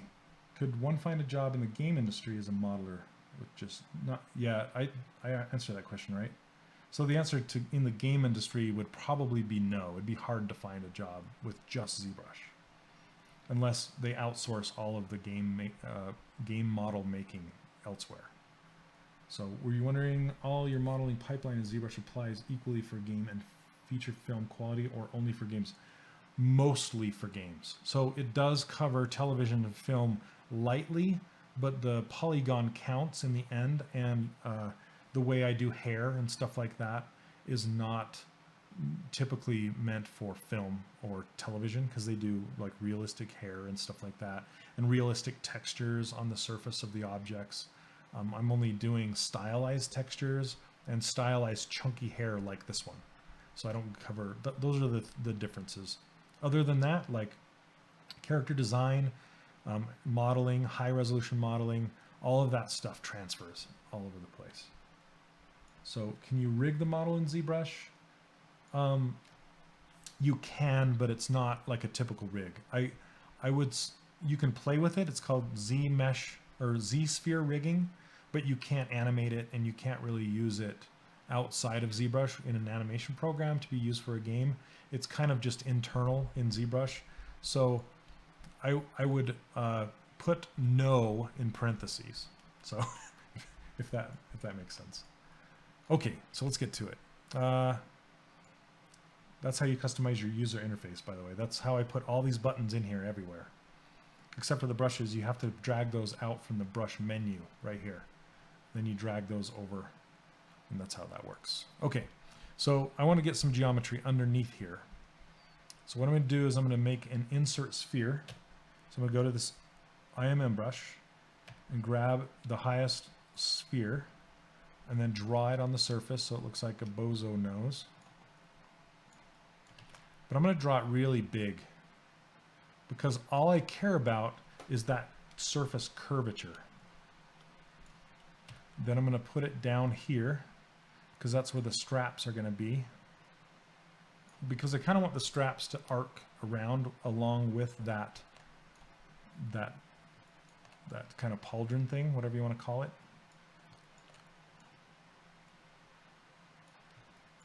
Oh, Angry Monday, that's fine. I get it. Oh, I was there once too.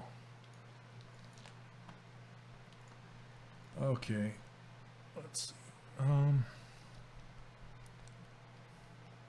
Pulling it down. I'm just kind of munging this around to get a better surface. I only care about, oh, saving.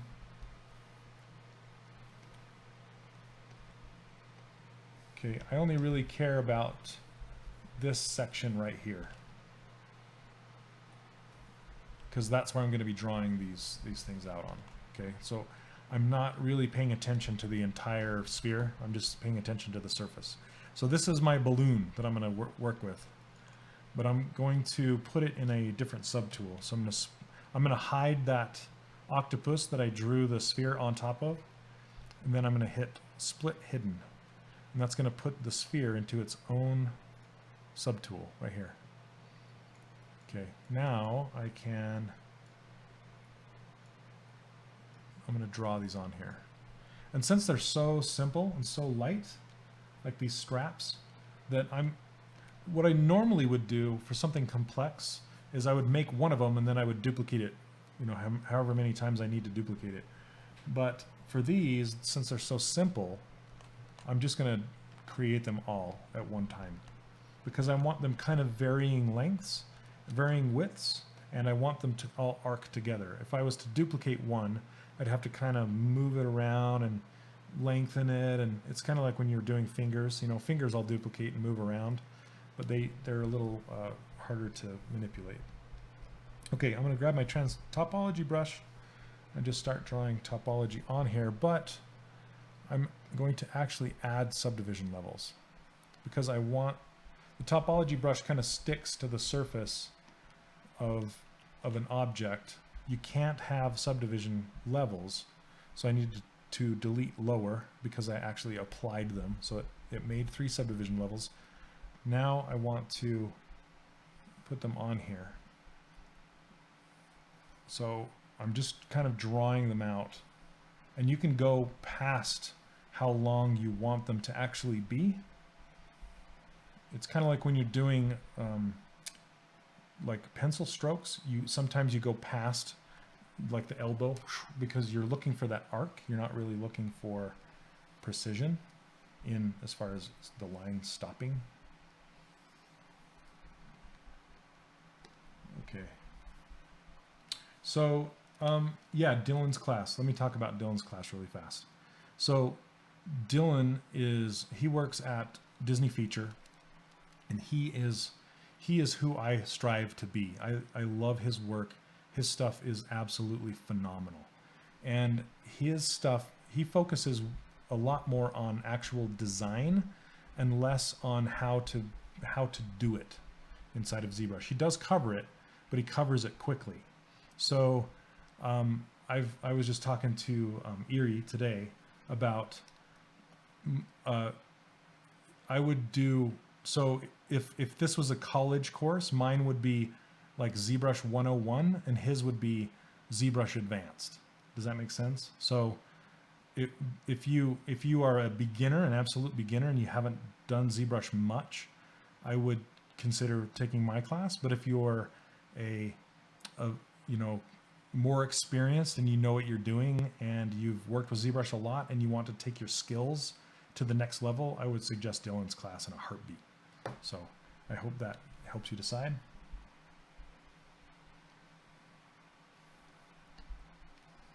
Let's see. So everywhere I cross lines, it's going to make some geometry. So I'm just kind of making all 4 at the same time. And then I want to make tips out of these at the end. So I'm going to draw one more line through here.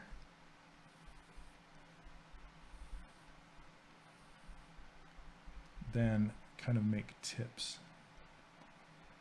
Oh.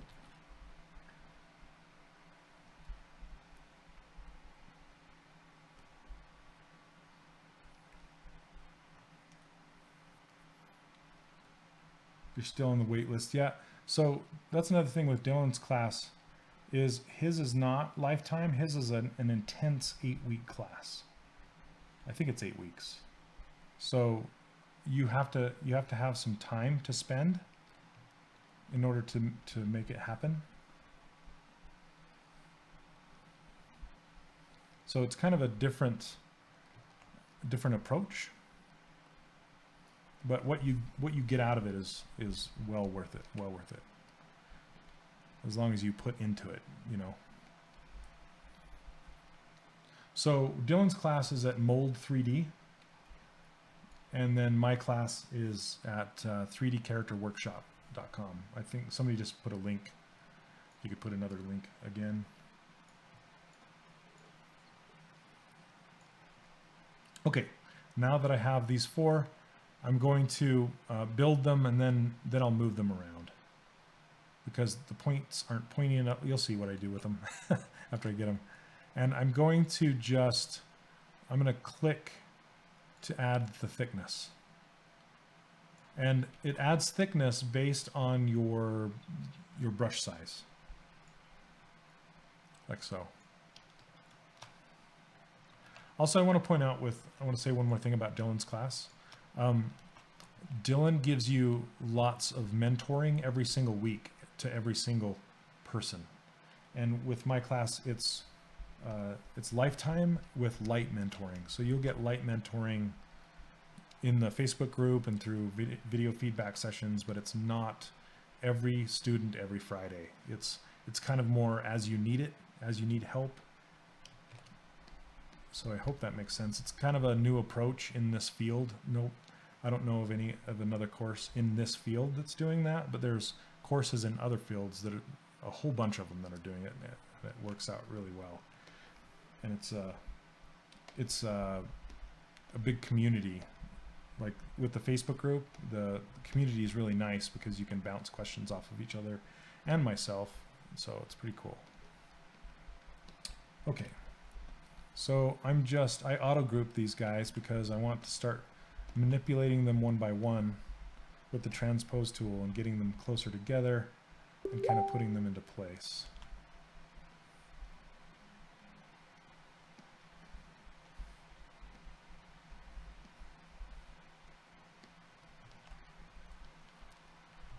Oh, thanks, Dean. I'm in there a lot. I mean, like I said, this is my full-time gig, and I love to see and help people. So I really like to give feedback in the form of drawovers, or just answering questions or tech or whatever. And there's actually a lot of pro students in there, like people that have done realistic modeling that are really good with ZBrush, and now they're wanting to learn stylized stuff, and they're happy to share their knowledge with ZBrush. Right, yeah, it's pretty cool.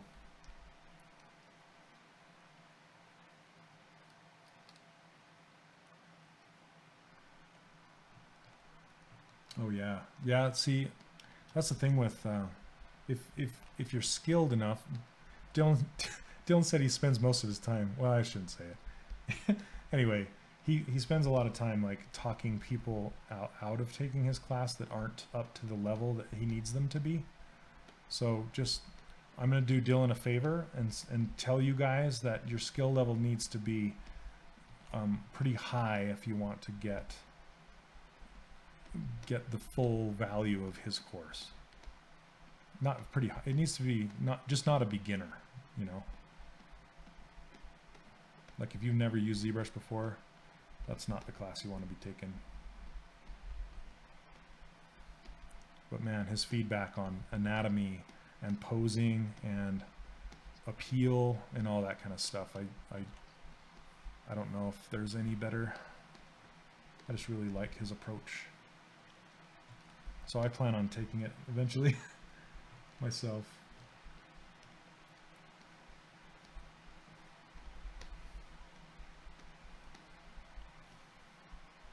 Okay, whoa.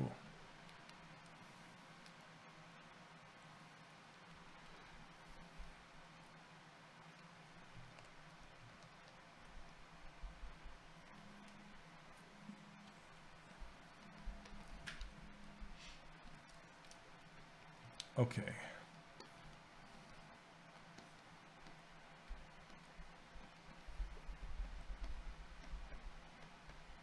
How you can judge your...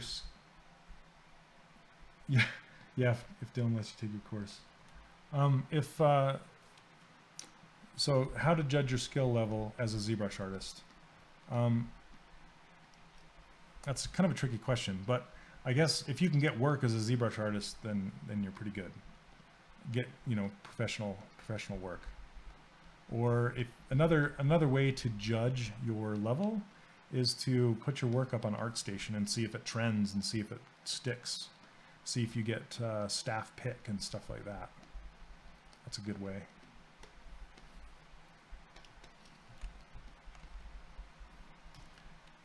Kind of a good gauge. Thanks, Dean. I'm not trying to win any contests. Like I said, like I would take Dylan's class in a heartbeat myself. So.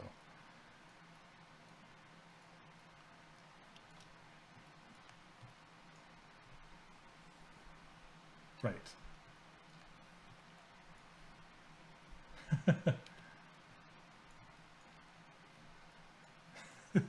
Twice. Oh. Yeah, if it was me and I was a student just starting out right now, I would take both. I would, honestly, if you're just starting out with ZBrush or even an intermediate, you could take mine and then go through it and learn ZBrush, get very comfortable with it, and then take Dylan's course and take your skills to the next level. Okay. So now what I want to do is I want to put these little end caps on here. And we can do that with the ZModeler brush, which is pretty easy. So let's get in here with the ZModeler brush and add some geometry here. Have I done? Yes, I do freelance work all the time. I do.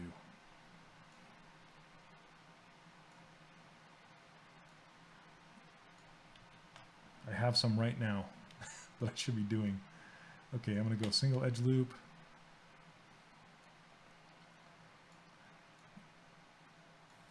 Oh, come on.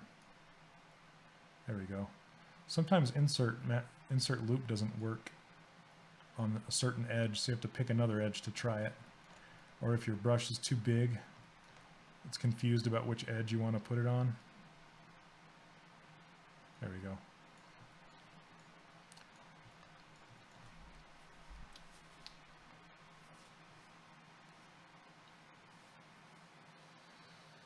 Yeah, the only advice I'd say, if you are thinking about taking them both, I would suggest taking them in order. So that's just my advice. Taking them, you know, like I said, my class is like the 101, his is the 102. That's all I'm saying. Or if you're comfortable enough, just try and take Dylan's. If that's your skill level, it just depends. Okay, here we go. What I want to do now is I want to get these tips into their own polygroups. And what I'm going to do is you select lasso and just isolate them, hit Control W. Somebody was asking how I put polygroups, masked areas into their own polygroup, which with Control W. Control W will also assign a new polygroup to an isolated selection. Whoops. Okay, so it looks like I still have that giant sphere in here. Sometimes it hangs on to it, even though I said delete hidden. Delete hidden, get out of there. Let's see. How difficult is it to work as a freelance modeler, or what kind of things you have to think before deciding to go freelance? Well, like, are you just talking about full-time freelance? Full-time freelance is possible, but yes, you need to be well known enough that people will come to you, or word of mouth will spread. Or, you know, people will see your work on ArtStation, and you can put for hire on ArtStation, and people will come to you and ask. They'll see your work, and if they like it, or if it fits what they're trying to do as far as their project, then they'll ask if you could do some work for them. Okay, now I'm going to hide everything and just put all of these in one polygroup because I want to extrude them all at once. So since they're all purple now, I can go to my Z modeler brush and I can extrude polygroup all. And I'm going to do it just like this. There's the tips. A ton of good studio work in Toronto. Yeah, nice.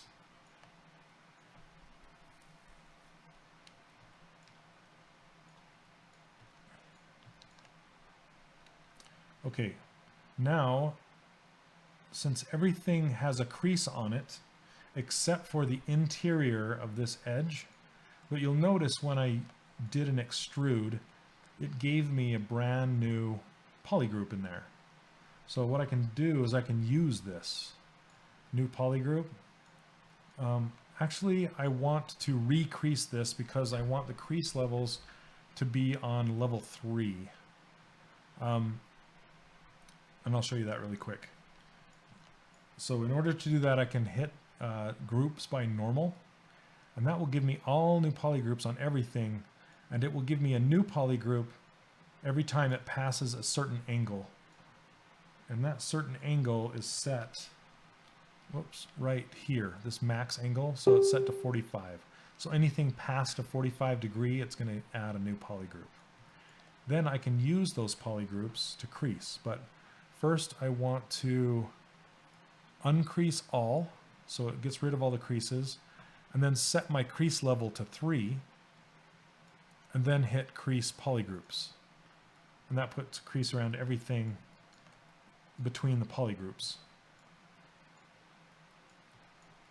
Okay, and you'll notice that it didn't put a crease in the middle of this one because this the angle between these two was not steep enough.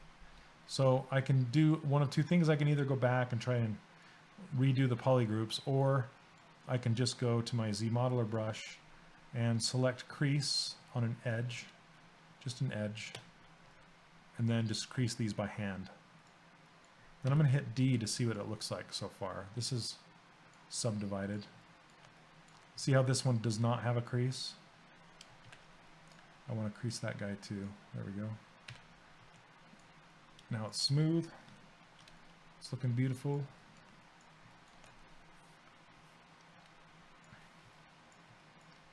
Montreal. It's normal for studios to hire a modeler to work remotely. That's not normal. They prefer to have you in the studio for sure, but it's getting more and more like studios are realizing that you know, we have the internet now, and you can work outside of the studio. But the problem with that is if you're in another country, there's a big time zone gap. So you'll get feedback during the day, and then the studio, or then you'll do the work the next day, and then you'll send it back for feedback, and then they'll give you feedback the next day. So it strings your work length out by 2, like 2 times. It'll double the time it takes you to do the work. I'm doing a job for a game studio in Italy right now, and the turnarounds are slow. So I'll send mine at night, and then I won't get it back till the next almost afternoon to night. So it just takes a while. So but it allows you to have more time to do more jobs. So you can be working on one job over here, and while you're waiting for feedback, you can be working on this job over here. So it kind of teeter-totters back and forth as you're waiting for feedback. That's, at least in my experience, that's how I do it. Okay. So now that I have these, I'm just going to color them really quick, and then I'll put the little spheres on them, the little rivets. Okay. And I want to see how these are beveled. They have a nice beveled shape to them. You can see them better down here than you can up here. And I might make the shape up here kind of diamond, that little circle. I don't know. We'll see how it looks. But they are... And the ends are flaring out. I might give that a try. I just want to make these chevron shapes look a little better because they're looking a little generic and not as pointy and cool. So let's work on that a little bit.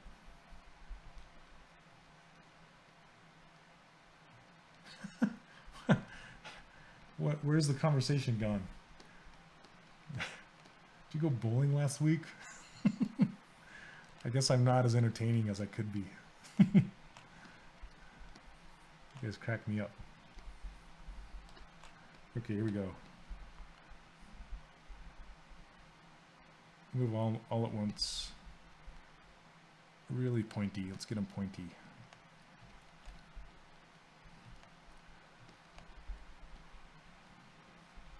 Then I want to bevel that bottom edge out. So I'm just going to grab all of these single points, invert the mask, pull them down. But I want these as well.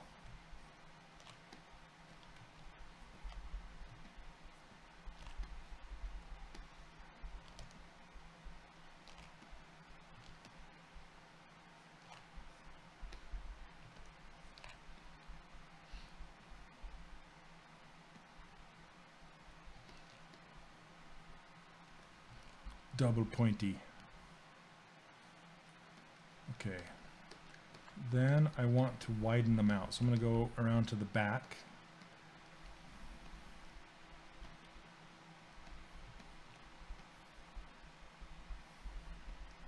Okay, and topological's on. They just kind of flare out like this at the bottom, which I like.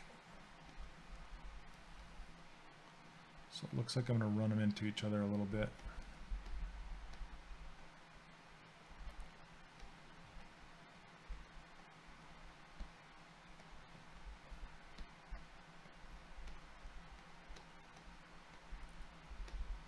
I've never been to Niagara Falls. I'd love to go there.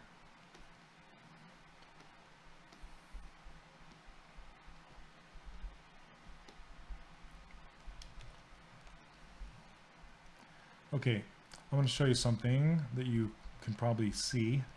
See all of this, see all this craziness? See how this is bending over? Right here and right here? That's because it's creased down in this point, but it's not creased on the front. So in order to fix that, you can either smooth it down in the high level subdivisions after you've made it like finished, or you can come back through here and crease it again up, you know, through here. So I'm just going to add some more creases, and that'll see how that fixed it. So now that weirdness is gone, and you can also see it up in here. That's because this needs to be creased as well. And it's easier to crease when dynamic subdivision is turned off. And just want to put a bunch of creases all the way around here. Kind of hard to see.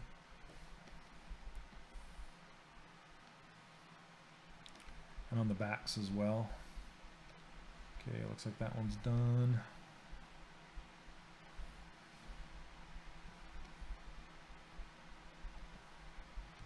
Oh, high CPU.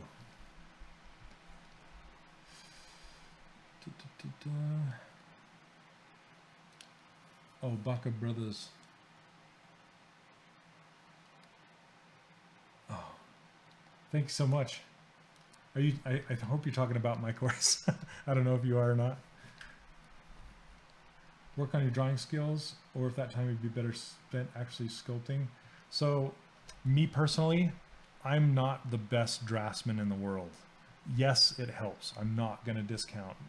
Like, Dylan can draw like the wind, and I need to practice. I need to get better because I know it would help me.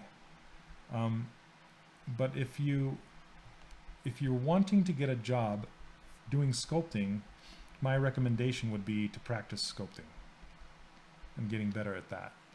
But if you want to be a concept artist, then I suggest practice drawing. Okay.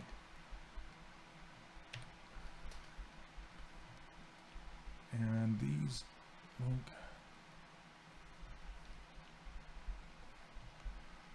But yes, drawing skills will always, always, always help your sculpting. I'm not discounting that at all. Okay, those look way better.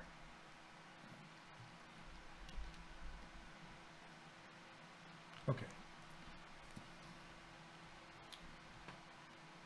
Dynamic subdivision is basically the smooth preview in... Oh, yes, yes, Dean. It is exactly. It's kind of like hitting the number 3 in Maya. It'll give you a preview of what it's going to look like when it's subdivided.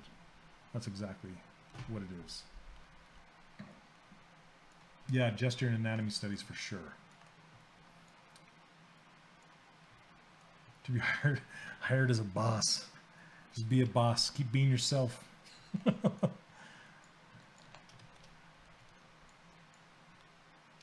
You got to work your way up to be a boss. My boss at Avalanche, Disney Infinity, or Disney Interactive, he started out as a character modeler back in the day, and he worked his way up to being the studio art director. So that is how you be a boss. Well, okay.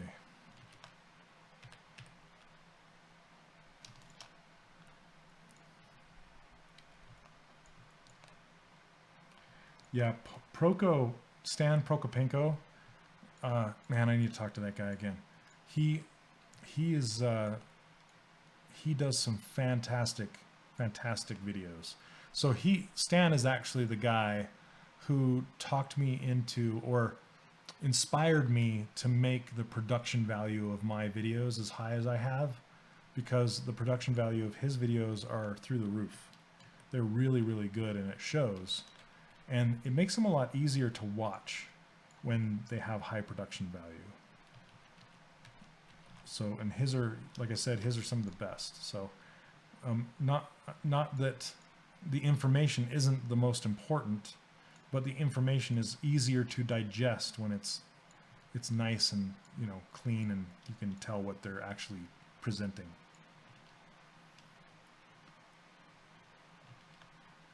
Okay, so this has dynamic subdivisions turned on right now. I'm going to apply it so it actually has real subdivision levels, but I want to have more. And the reason why I want more is because I want to add some poly paint on here, and I need enough resolution in my mesh to hold the poly paint. So I'm going to divide this up to about 1 million or so. Looks like 2 million. And that, after it's divided, I'm going to go all the way back down and group everything, and then just, let's see, I want to show just these tips.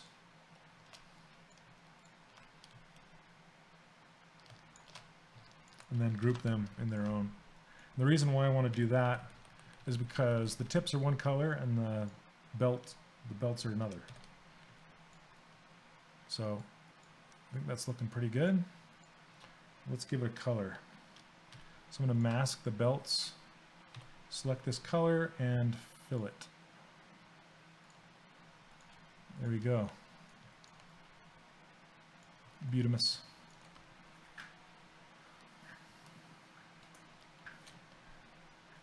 Oh, Dragon Ball. ZBrush, yeah. Drawing recommend Glenn Academy.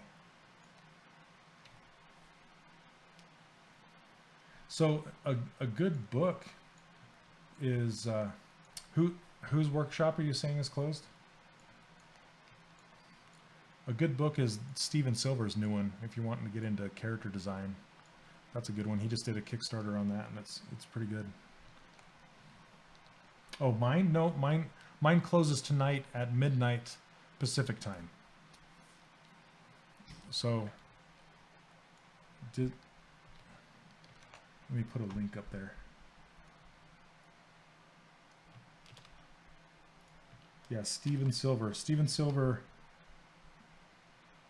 Oh, gosh dang it. Sorry about that. Yeah, I have like 3 hours. Yep. Let me log in to my own site. Sorry, taking a second. I don't know why my internet's so slow tonight.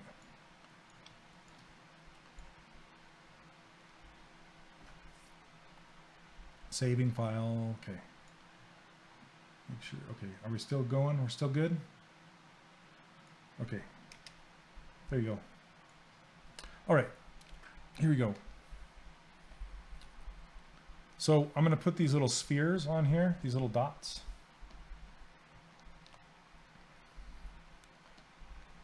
And how you can't do an insert multi-mesh on a mesh with subdivision levels. So I have to get rid of the subdivision levels in order to make to draw an insert multi-mesh on here. How I do that is simply duplicate and select the new one, and then go to geometry and go down in subdivision levels and then delete higher. And now it's a low subdivision level again. And now I can insert multi-mesh on top of it. And so I want to grab this one and draw a sphere. But to make it easier, I change the color. There we go. Maybe not that big. Something like this. I want to solo it and then hide everything that's not the sphere that I just made, and then delete hidden.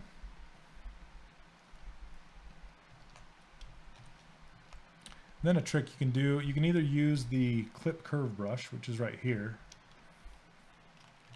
You can go and clip it off and make it flat like this. Or this is a ZBrush core thing. ZBrush core does not have the clip brush. So you have to use the transpose line, and you just draw out the transpose line like so. And then you right click on the red circle at the end. And it'll pretty much perform the exact same function. It'll just squish it. So now I have a, what's that called, a hemisphere? And then put it down in here.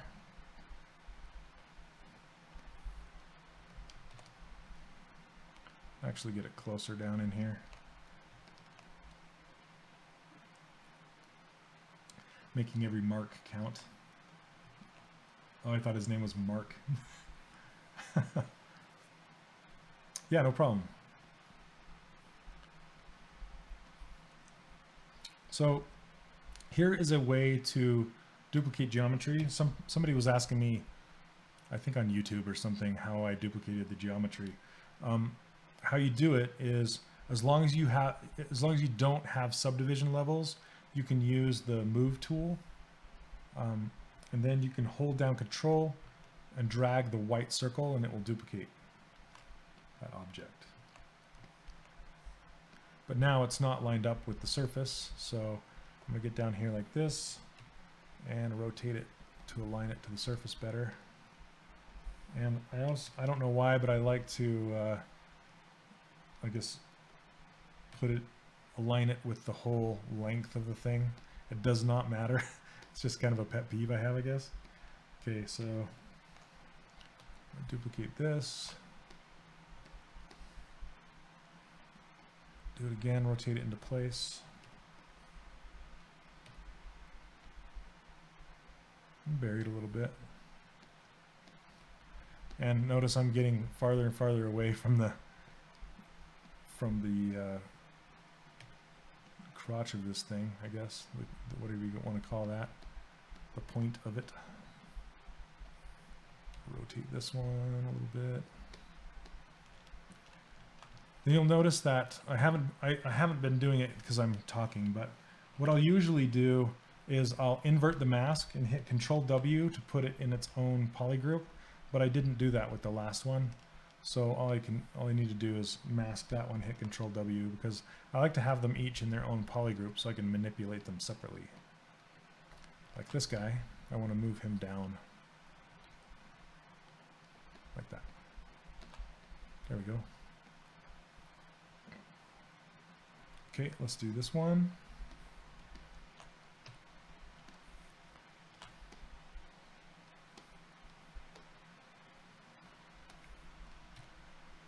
Oh, not together. Okay. What the? Looks like I duplicated a bunch of them with that last one. What's going on here? Okay, looks like I made extras back here that I didn't know about. Let's get rid of them. Sneaky buggers. Whoop. Okay, hidden, no. What is going on? Okay, I'm gonna solo this and see what the heck's going on. Okay. Well, for some reason, it looks like I duplicated a pair of them. Okay, let's hide these. Delete them. Stuff like that happens all the time. Okay, let's see. Another one for gesture, sketching people by Jeff Mellon. Oh yeah. Is the transpose gizmo from ZBrush Core coming to ZBrush R8? Yes. When will it be released? Your guess is as good as mine. It's in beta right now. They've been working on it for a long time. They have some really, really cool features in there that I think they're taking a while to bug fix. So yeah, I'm just as anxious for it as you are.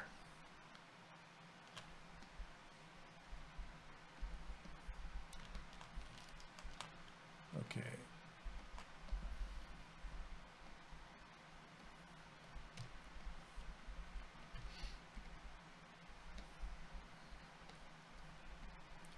I'm going to rotate this. There we go.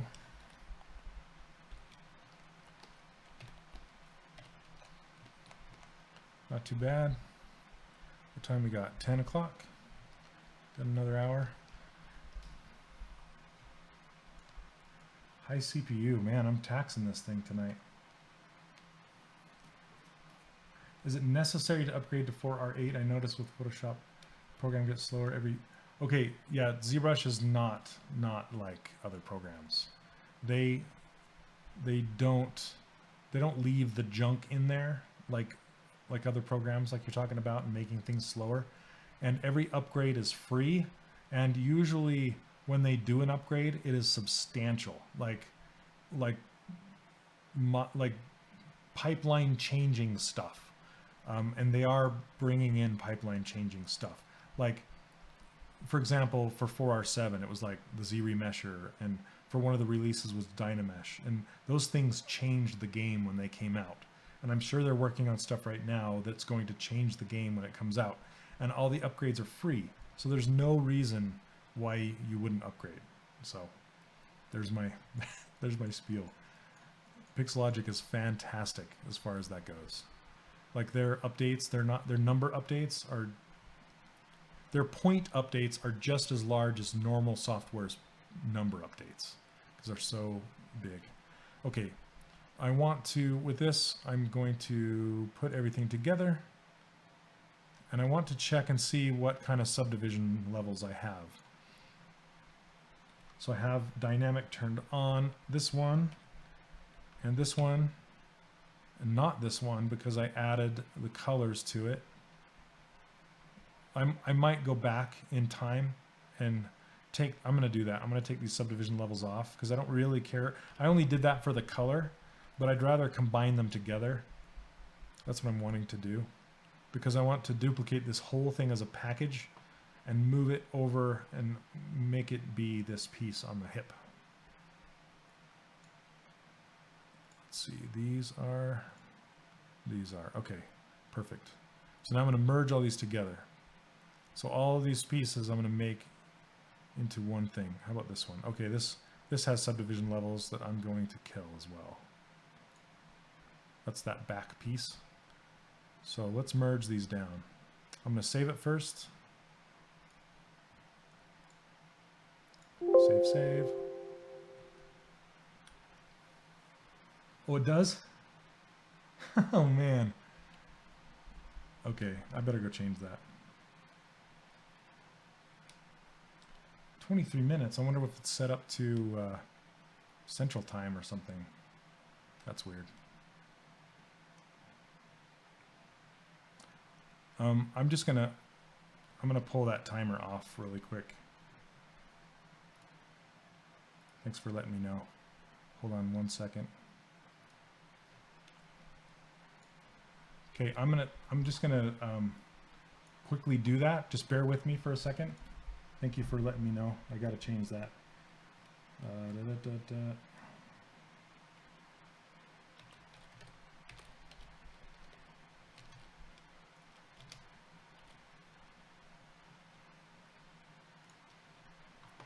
Okay, I'll be looking at it while I do it.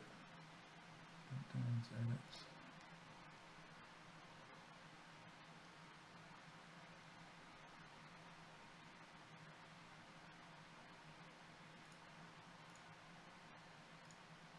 What does it say? Okay. Oh, there we go.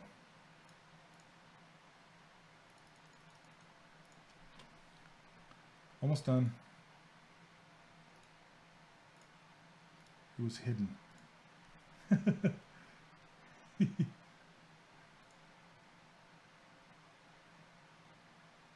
Save.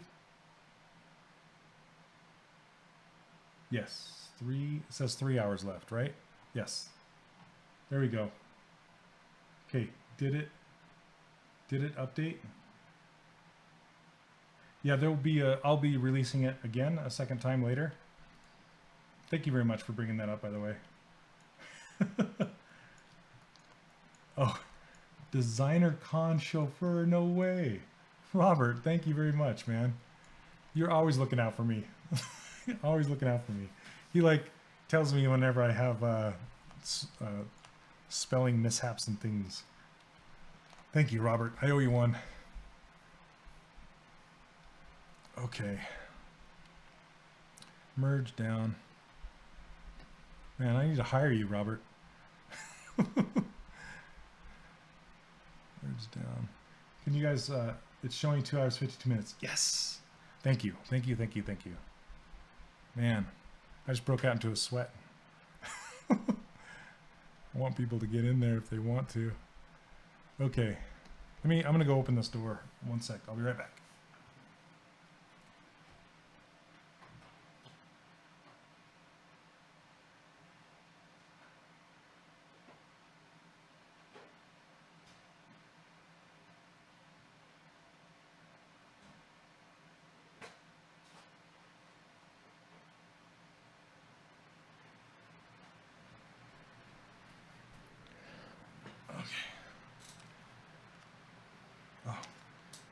Put my headphones on. That's what I do when I go to work. Put my headphones on.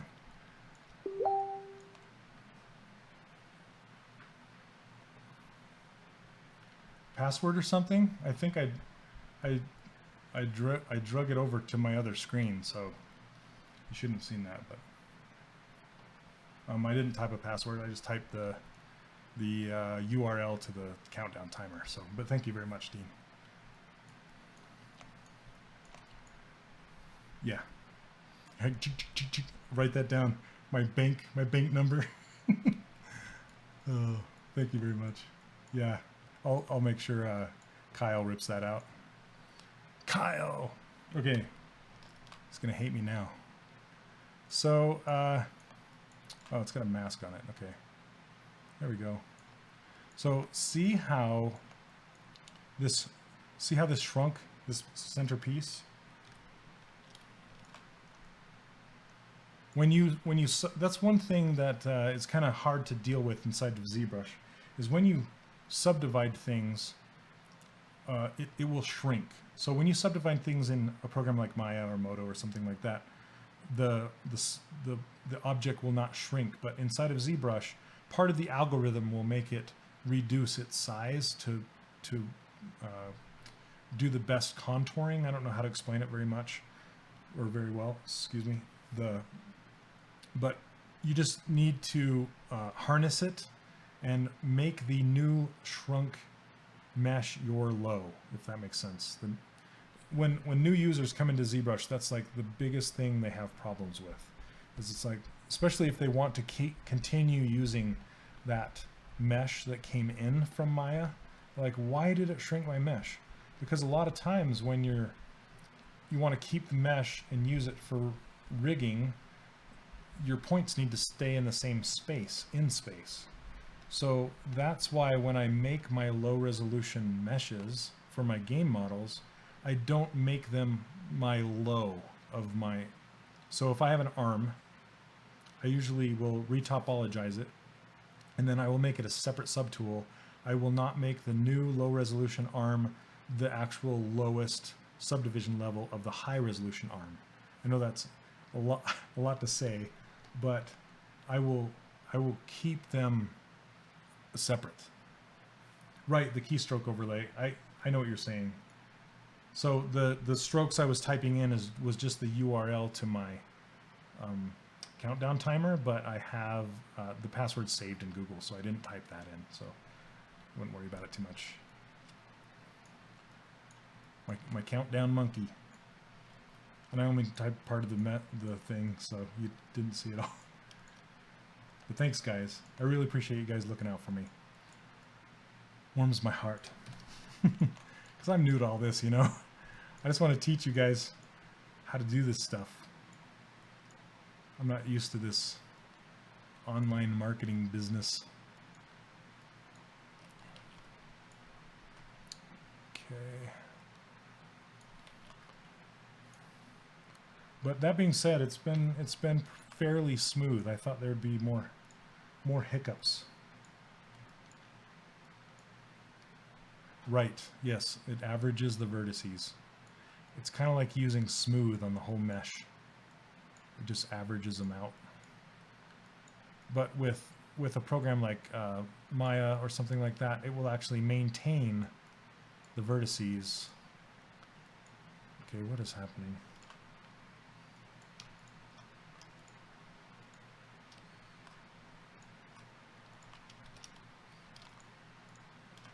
Okay, I want to grab this guy.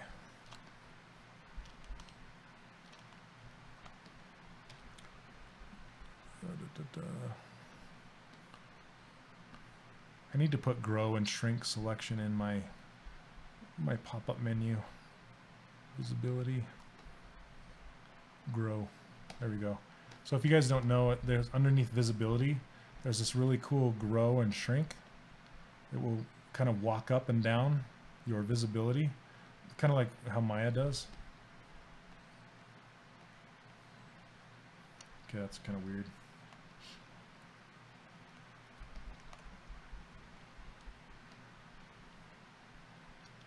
Okay, I'm gonna use that smart smooth again. If you don't know what smart smooth is, let me know and I'll tell you what it is.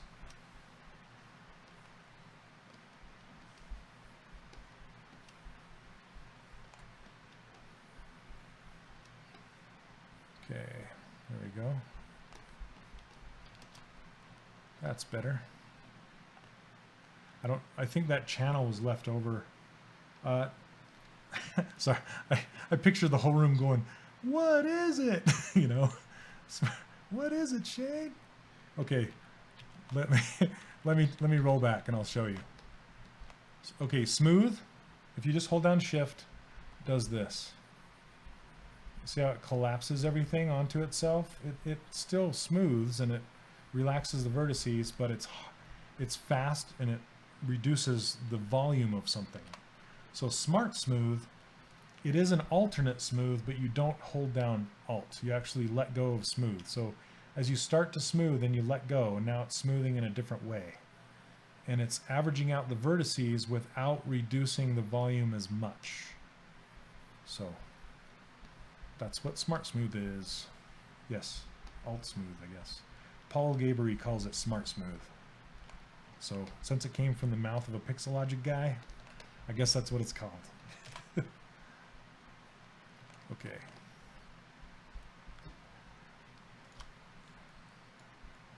Now I smoothed it back down away from the ring again. I need to bring it back in there. Sorry, back and forth, back and forth. I was just trying to fix that channel. I don't know what was going on. And sorry, keep itching my nose. It's allergy season here in Utah right now. There we go. Yeah, yep, no, ZBrush, it's just, okay, the difference between a new user and a professional at ZBrush is everybody has problems. You're gonna have problems. The difference is knowing how to fix those problems when you run into them or not. So if you, because when you hit a wall, a frustrating wall, and you don't know how to back out or get out or fix it, then it gets super frustrating. And then, you know, what do you do then? So your knowledge in ZBrush comes in knowing how to fix it, kind of like how to fix a car or something. There we go. Everybody struggles. There we go. Yeah, I like it at.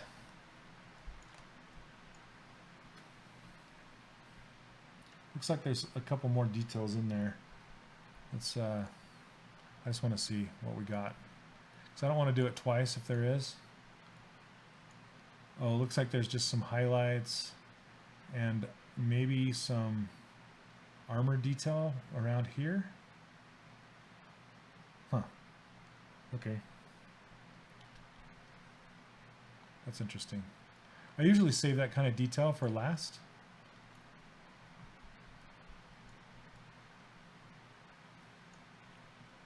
The relationship between the artist and Maya or ZBrush is of hate and love. Oh man. Speaking of hate and love, there's this software, I don't know if you guys remember, called Animation Master. You guys remember Animation Master? It was this hobbyist tool that some studios, since it was cheap and it was really good, it was kind of like ZBrush where they would do things differently, especially when it came to modeling and animation. It was an old program back in the late 90s. Yep, Hash Animation Master. It was kind of in the late 90s, maybe mid 90s when it was out. It used patch modeling where you actually like sew patches of geometry together like a quilt.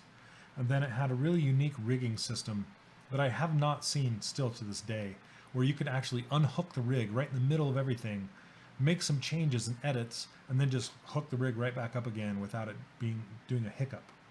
And then the animation was really unique, and it was fun to use. It wasn't like looking at this really dry, you know, ton of curves. It was really mushy and flowy and artistic, you know. And my friend Hiram Osmond, he works for Disney Feature now, and he actually learned how to animate with Animation Master back on Tack and the Power of Juju at Avalanche back a long time ago. But long story short, long story long, that program crashed more than any program I've ever used in my entire 18-year career. That thing was just... Is it lagging? Oh, dang. Let me see if I can close some stuff.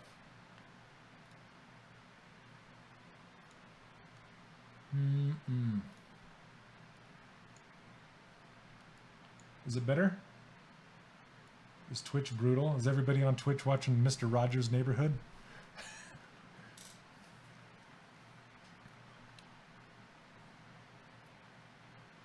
Oh no, I'm sorry.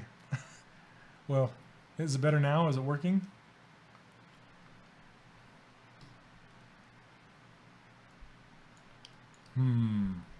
I don't have anything else on. I have Photoshop.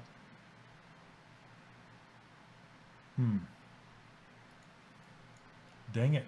Come on, Twitch. Kick the tires. Well, I guess I'll keep going, and if it's too much to bear, I won't be sad if you guys drop out. Well, I guess I will be. You heard my whole story, my life story. Okay. All right. I don't know what's going on. Okay. Tell me if, yeah, tell me if it's okay. I'm going to unhide everything. Hopefully it doesn't get laggy.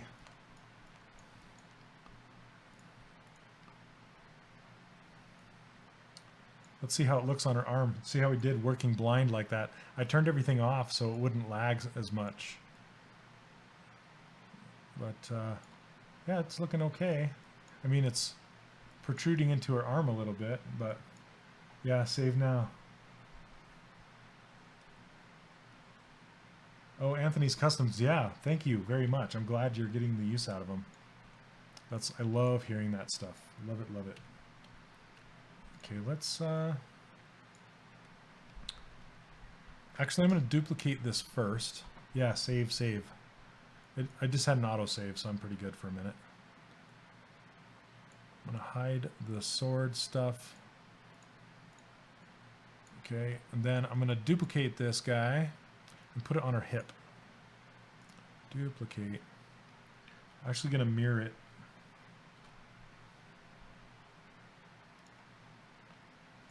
There. Done. The lip sync is way off. Oh, I'm sorry. Gosh dang it. Come on, Twitch.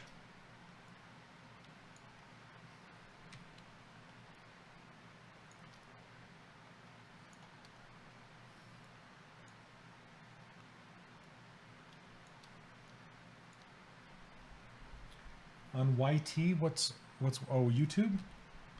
I'll have to check it out. What kind of stuff do you do?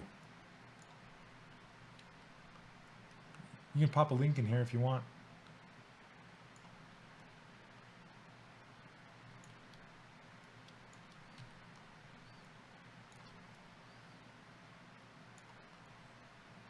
That fits pretty good.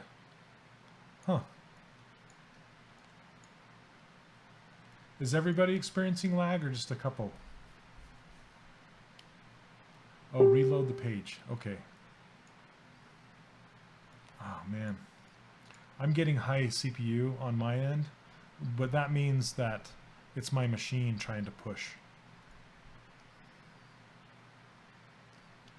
But I haven't been, I mean, when I was just talking, I wasn't, you know?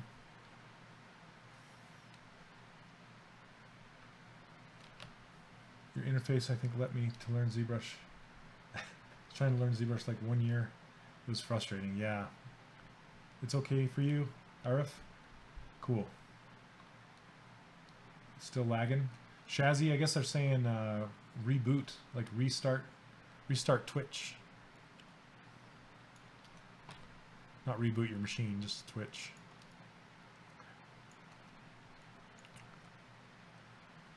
So I am going to stretch this long because it's kind of long now. It almost comes down to her knees, and this is kind of long. That looks pretty cool. Kind of hang it straight, wrapping around like that. Well, that's kind of a happy accident. So if I want to push it up past her belt line a little bit. Happy accident.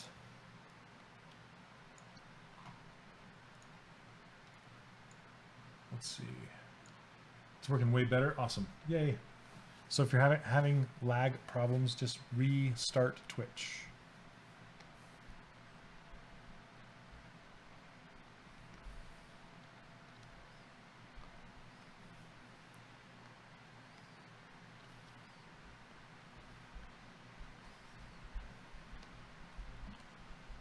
This one has a little bit more shape to it than the other one. So I'm going to solo it and work on the shape a little bit more. So it kind of has some better angles. Refresh Twitch.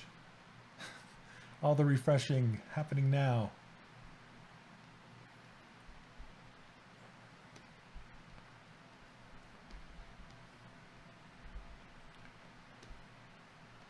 Also, I can't say this enough. When you're using the move brush, use small movements. Like just nudge, nudge, nudge.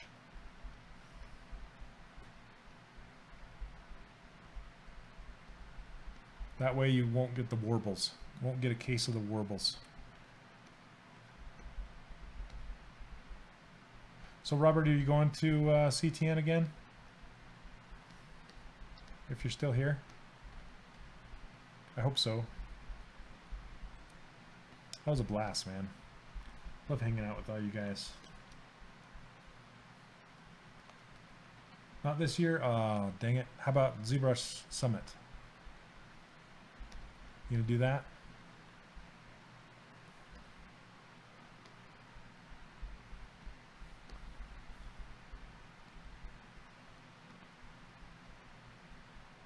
Because you're not in California, right?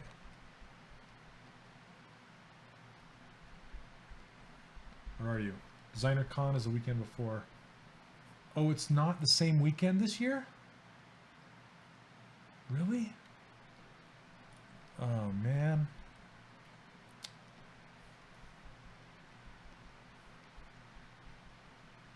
You're in San Francisco. Okay, okay. Still on the fence about the summit? Well, it'd be cool to see you again, man. I might have a student meetup this year. How about that? Is that crazy? Student meetup. That'd be awesome.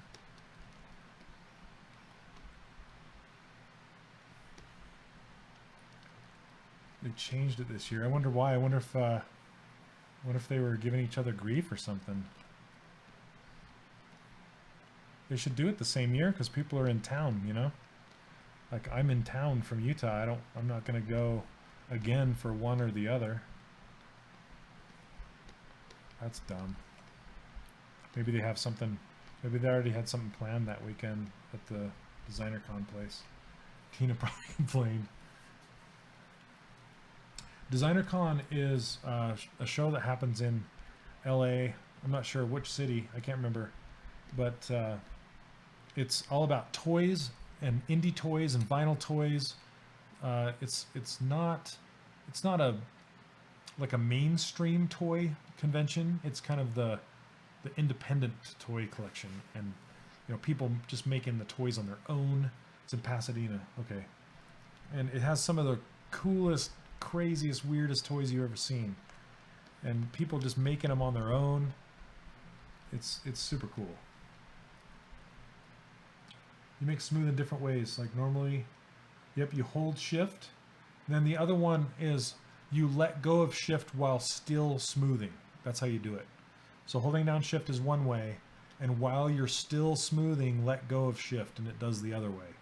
And it's funny because I spend most of my time in the alternate version of shift than I do in the normal version of shift. I like it a lot better. So what do you think? How long should a professional model take on this kind of a model? This kind of a model, like 2 to 4 weeks is pretty typical, and that's full time. So I've been doing this in 3-hour chunks, like once a week. So it's taken me a long time. Yeah. Yeah, ZBrush takes shortcuts to a whole new level. No kidding. For sure. Yeah, it averages out the points better without losing the volume. But just to clarify, you don't hold down Alt to do the Alt Shift. You let go of Shift to do the Alt Shift. Losing symmetry in all the workflow. Things will be a shock to your system if you've never sculpting traditionally before. What are you saying? Oh, I want to go traditional myself. Oh yeah, yeah. Because you don't get Control Z, you don't get symmetry, you get hardening and cooling of your materials, right? What other pain and suffering goes along? And yeah, and it costs money and materials and tools, and yeah, they're in a different league. My friend Ryan Peterson is a traditional sculptor for Sideshow Collectibles, and that guy just blows my mind. He did a life-size bust of Deadpool, and he invited me over to his studio to check it out. And I've never seen anything like that in my life. It's so good. So good.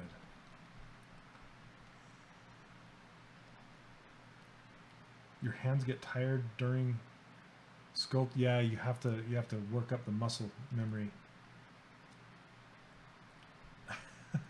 Monster. I've never played with Monster Clay. How is that stuff?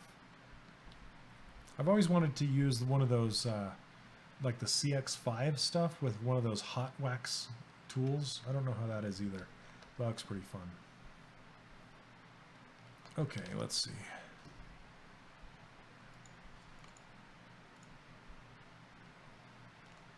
I'm pretty happy with this now. I'm gonna do some, I'm gonna work on her belt for a minute. Just kind of get the buckle in there. There's a really cool insert multi-mesh tool that's an actual belt buckle that I use all the time. I'm gonna use that. So let's grab this belt, make sure, yep, it has dynamic. What does, what are you asking? What does Ryan Peterson think of ZBrush? He is actually a very good ZBrush sculptor. He has learned it. He actually powered through it with little to no instruction and just figured it out. But all of his sculpting knowledge and his art knowledge transferred right over. I don't know if you experience the same thing, Anthony's, but all of his art knowledge, as soon as he got past the tech, it just came natural, you know. You like it so far? Less sticky, so is it more like Sculpey in a way?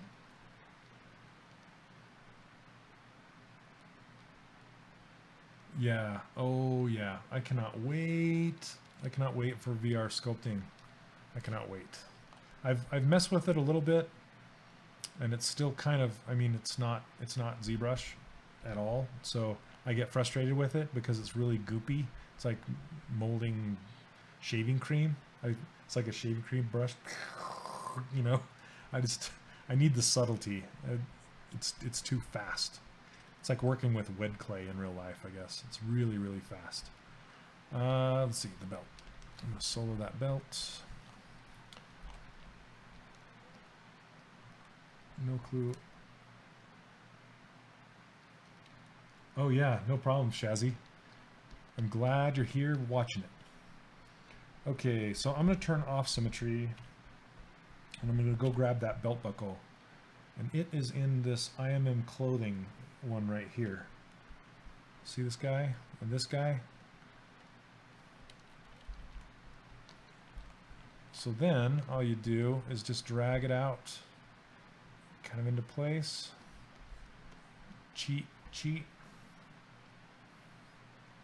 ZBrush is as close to practical sculpting as you can get, for sure. Yeah, if the thing is, the way ZBrush works, I'd be really surprised if they could pull it off in VR, but man, I would love it. I would love it.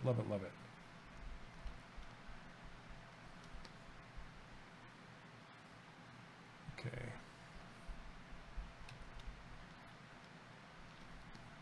Especially, I want to get off my butt. You know what I'm saying? Like, I want to get out of my chair and just get to work, like sculpting, standing up, and just getting into it. You know? That would be so cool.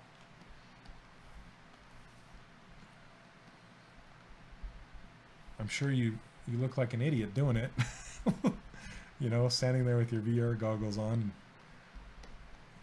hopefully jamming out to some music and just going crazy.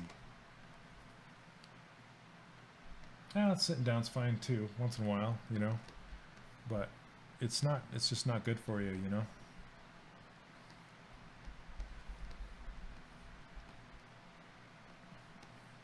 I've used that, it's called Tilt Brush in VR. It's like painting in space.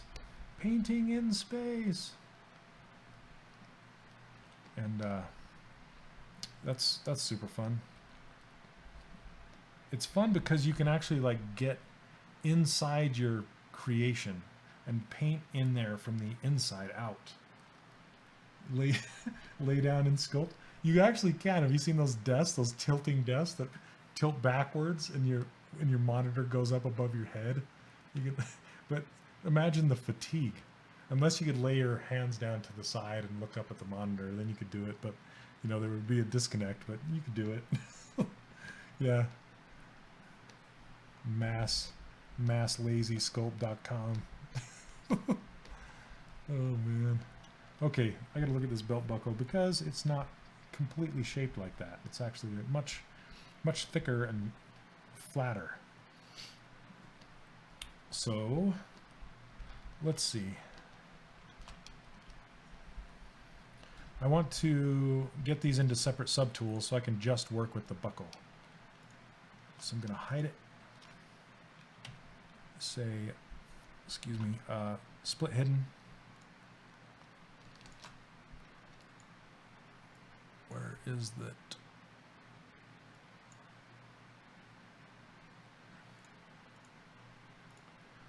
Okay. Then I'm going to auto group it because I want this little, the belt hook thing to be in its own polygroup so I can split it off or mask it. Then I'm going to mask just this part and then inflate it. Inflate. Okay. I know that's super ugly, but we're going to square it off.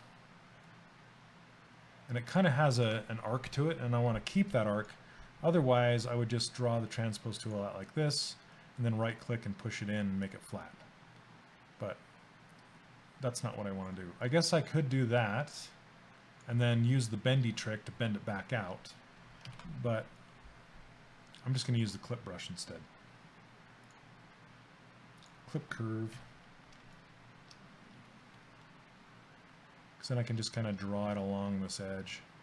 And if you hit Alt, it'll actually put a point that you can drag it against and make it have a bend in it. So let's see how I did. That's the problem with clip curve is you have to be, like your camera has to be perfect to get it to clip all the way down the front. So I'm going to do it one more time. Let's see. So I'm definitely going, yes, I'm definitely going to the ZBrush Summit this year, for sure. If I'm going to miss one, it's going to be CTN. I love the ZBrush Summit too much.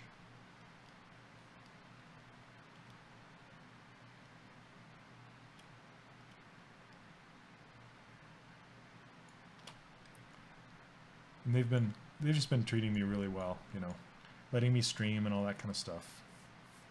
So I love to see those guys and say hello and give them hugs and thank yous and all that. Let's see. Sorry, I'm missing my text. Paul Gabriel sculpt standing up. You know, at Disney Interactive we had sit stand desks, and I miss that a lot. As soon as I can afford one, I'm gonna get one for home. I love them a lot, but I can't stand for too long. I can stand when I'm moving around and being big when I'm sculpting, but just standing in one place, I have to have a really thick mat so my feet don't hurt, you know. But I like it a lot. Let's see. How did you inflate with the move tool? I'll show you again one sec. You could hang in a hammock face down suspended. Oh man, I can totally picture that, like on a massage desk or a massage table with your head in one of those things. You're just like, I'm sculpting, guys. That'd be awesome. Okay. Let's see. Which would you prefer, H polish or the flatten brush? Both are similar to me. I'll show you the difference. What kind of sit to stand desk did they have? Ah, they had some giant corporation come in and outfit the whole place with them, so I can't remember the name of it, but I don't think they sold them separately because they were part of the cubes and stuff.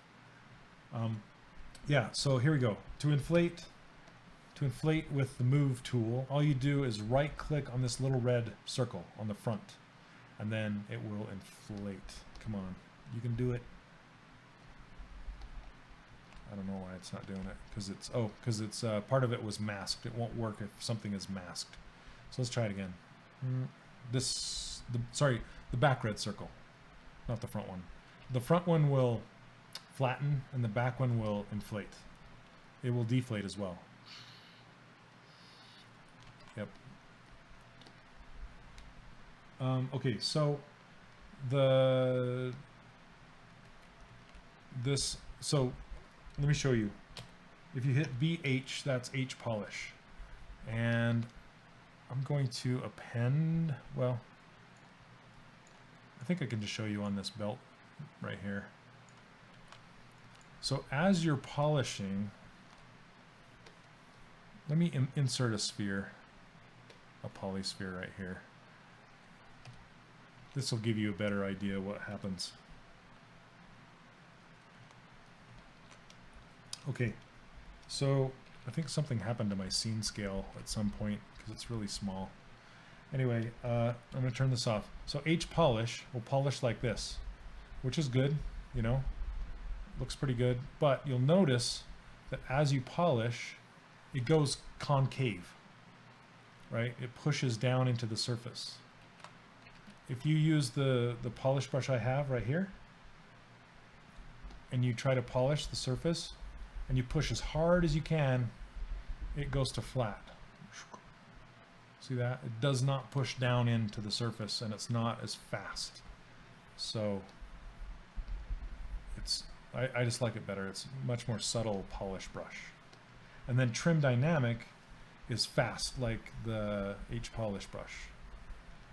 But it does not go in either. It just is just really fast. So I hope that helps. Delete. Okay, so let's see. Back at it. Does that answer your question? Yeah, it did get really crowded, and there was standing room only. It's getting too big for Gnomon School. It is, which kind of makes me sad because the Gnomon School is amazing. It's a really, really cool place to have an event. So, so you'll notice that one thing that's interesting about dynamic subdivision is if any one part of your object is hidden, it will turn it off. So if I isolate just the buckle part and not the little tip thing, it will turn the visibility of dynamic subdivision off. So you can see now that where I flattened it, it looks pretty good. So what I can do now is I can run a crease around the edge, and it will hold that crease. So let's go to ZModeler, and then crease edge, but I want to crease edge loop complete. Let's see if it goes all the way around. Yes, it does. And yes, it does. So now when I unhide it, it's nice and flat. See that? Super crispy. But I should probably set those creases at level 3. I keep forgetting to do that because I'm talking. So let me undo that, undo, and then go to crease. For some reason, I wish it did, but see this crease level? I love to turn this down to 3. And I want that crease level to be in my menu right here, but it won't stick. It won't stay. I need to ask them about that. But as long as you put this to level 3, and then anything you crease after that will take on that number. Okay, so, and all that number means is that it will hold on to that crease up until subdivision level 3, and then it'll drop it and then continue to just subdivide after that. And what that results in is a nice bevel that's semi-smooth instead of a super crisp one. I use that all the time. Let's see. Does anyone in the Pixel channel do hard surface modeling in ZBrush? Yes, Brendan does.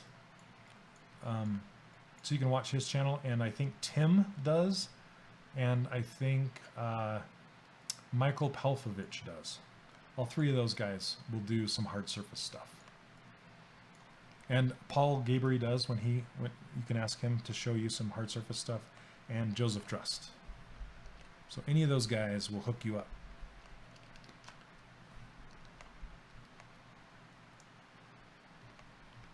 Yeah, Mike Palfovich. He's kind of like me, where he will teach while he sculpts. And so does Paul and Joseph, of course. I'm always in teaching mode when when I'm doing streaming. I don't know, I just can't help it. I can't just sit here and sculpt, I guess. I'm always like, this is how I'm doing what I'm doing. Okay, so now what I want to do is I want to make this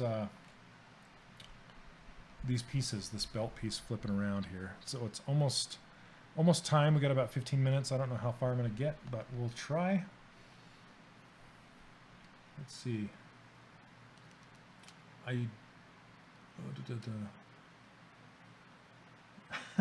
Thanks. I'm glad you like it, Palmer. Makes me excited. Let's see. Hard surface people just blow my mind. Yeah, it's completely different. It is a different discipline. I cover it a little bit in my course. I model the, if you've seen the image for my course, it's that girl from No One Lives Forever, and she has a pistol with a silencer on it, and I show you how to model that in ZModeler. It's pretty fun. I need to get into it a little more, but let's see.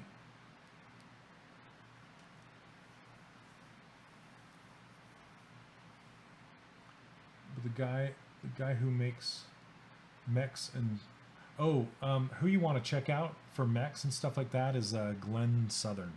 He does crazy hard surface stuff. Super cool stuff. But I'm trying to get him to stream on here, but he hasn't signed up yet. So yeah, I mean, you could consider the sword blade hard surface. This is semi-hard surface. I don't know. Hard surface to me is just making things non-organic, you know? So, okay, let's see. All right. And remember, I'm just going to throw this out there. If you guys are just joining us on the stream, I have a course out there right now, and it closes tonight. The enrollment closes tonight.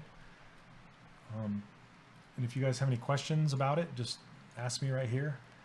But if you want to see it, let me see. Let me just throw that link again.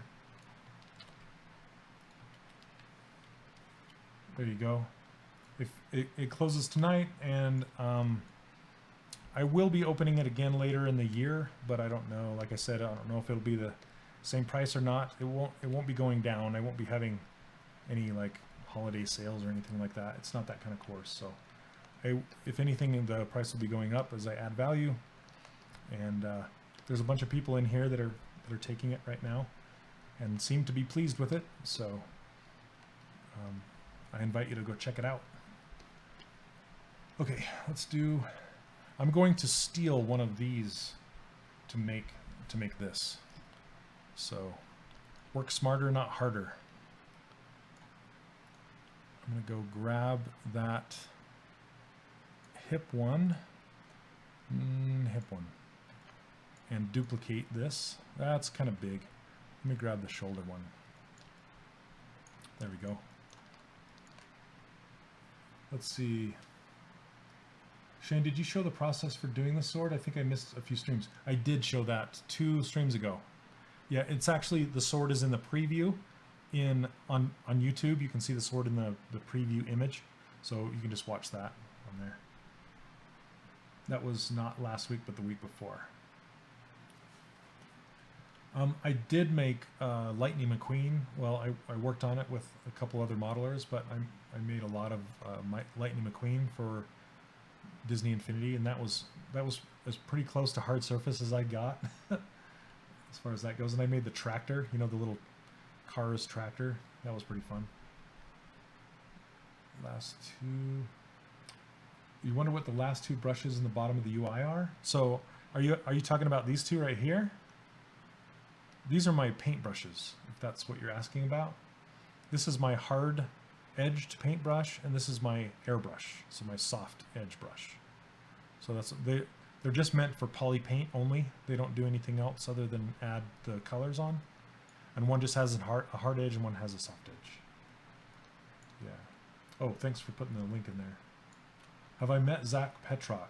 Yes, I have. Yep, I met him once at Disney Feature when I was on a tour there last year at CTN. Yeah, he's a super awesome guy. Love his stuff. If I plan to expand my workshop material through the year, so what exactly do you mean by that? It is lifetime access. So once you purchase it the first time, you have lifetime access for as long as the course is alive. So, or as long as I'm alive, I guess. I don't know how long, whichever goes first. But yeah, it's not. It's in between the. You know, when you get a course that's just all videos with no mentoring, or if you get a workshop that has mentoring but it ends after like 8 weeks, it's kind of in between both of those. So it has a bunch of videos that you can watch, and then it has a Facebook group where I do light mentoring when you need it. So if you can post your stuff up there, and I'll do little drawovers, and once in a while I'll do video feedback, just kind of helping you on your way to being a better character artist, hopefully. So that's kind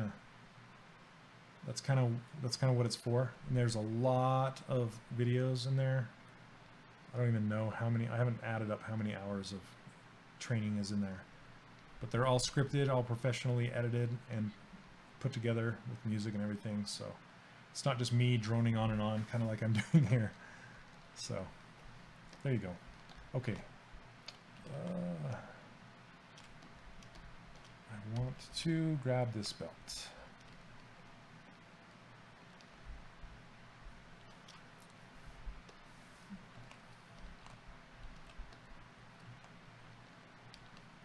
Okay. I'm going to duplicate this and then auto group it. And I just want to isolate this guy. Let's see, delete hidden.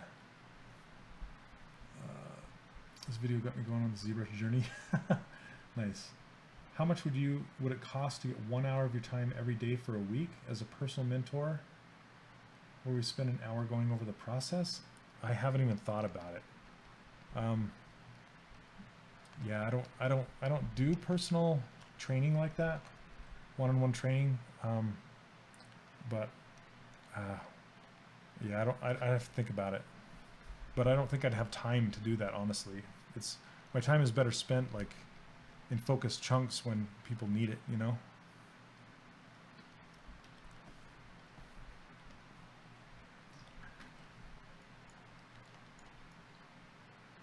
Okay, that's good enough.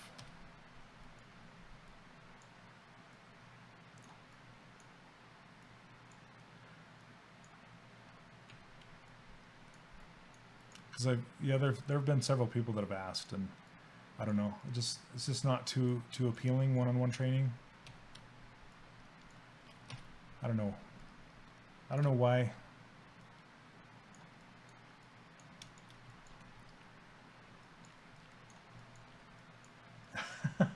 Thanks, Mr. Buddy. It really is, because it is my full-time gig. I'm there most of the day, unless I'm showering or eating lunch or streaming or something like that, you know,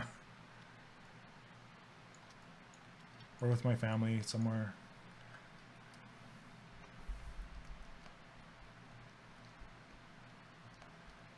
In the case, doing the course is just better for me all around, rather than, yeah, it's just because it helps way more people, you know what I mean? Like, it helps. So for example, if I give somebody some video feedback, like I'm probably going to do next week or sooner, then all of the students that are in the course, they benefit from it. All of them do. And then then they tell their friends about it, they tell their friends about it, and you know, then I get more people in there and they're helping each other and it just works out better. So I just would like to help as many people as I can is kind of the goal. So this one I want to cheat. I need to make this belt, I want it to have hard edges so it looks closer to the other belt. Where did that go? This piece. I need to move that down. Always try and keep your subtools organized. Let's see. There we go. So here's all the belt parts right here. Belt, belt, belt. So see how this has thickness and it's squared off? I want this belt to... It depends on the look you're going for, but since this is a stylized belt with thickness and rigidness, I want to add some creases to it. So let's see what happens if I say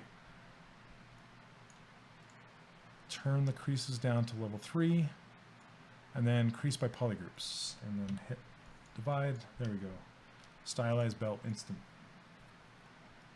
The best thing about the course is the Facebook group. Get very good feedback in no time. Yeah, it's that, honestly, that Facebook group is turning out to be really, really cool.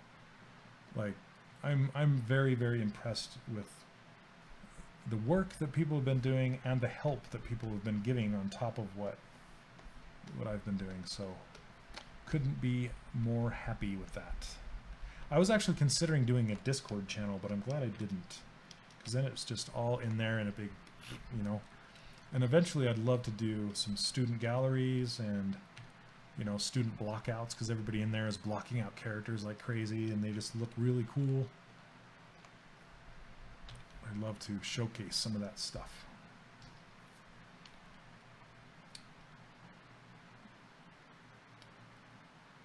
Which do I prefer, freelancing or working in a studio? I actually prefer, gosh, these allergies. Sorry. I actually prefer working in a studio because I'm a very social guy. When I'm freelancing just here in my house, it becomes pretty desolate and isolated, and most freelancers will tell you the same thing. You know, it kind of gets lonely. I think I messed up my glasses. Gosh, this big. Anyway, I prefer a studio because of that reason, and I do prefer the stability of a studio. And if you're working on super large projects like Disney Infinity, it becomes really fun because you're kind of in it together, you know what I mean? So, more channels and voice chat. So, yeah, I might move it to Discord because you can like separate the channels. You could do blocked out characters, finished characters. But there is room for more error and more chaos because people will start posting their final work in their blockout channel, and then I have to go say, hey, you know, could you post it over here, please? You know, I don't want to be that person. I don't want to hire someone really. I guess I could, but but the biggest thing is I want to do some Q&A sessions once in a while inside the Facebook through Facebook Live, just like this. I want to say, hey, I'm going live for 30 minutes or an hour or something like that, and come and ask me questions, and I can push Facebook Live right to the Facebook group and have the students ask questions. So I'm looking forward to getting that working. That should be cool. I might end up doing a Discord channel like Ashley that streams on here. She has her own, and I like her channel a lot. It's pretty cool.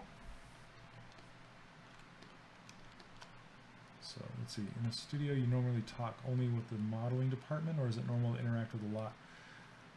It is a lot.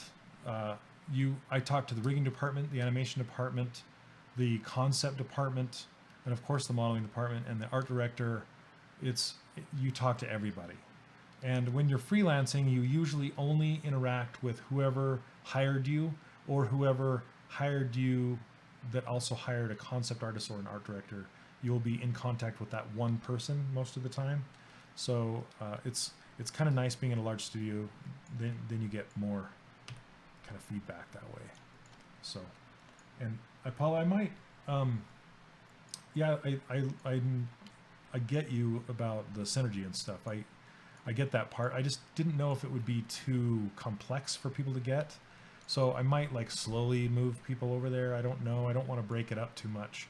I just figured that a Facebook group would be just really easy to, because people know it and they know what it is and how to use it. I was thinking Discord is it's a little difficult to pick up. You know what I'm saying? But yeah, the voice chat would be kind of cool. But with voice, you can't show what you're talking about. You can only kind of chat. But I like it for games, and I like it for... It depends. I'll have to think about it. I'll have to think about it. So, did I answer your question? What's Mothorn? Let's see. I think... What are you saying about the cheats? Let's see.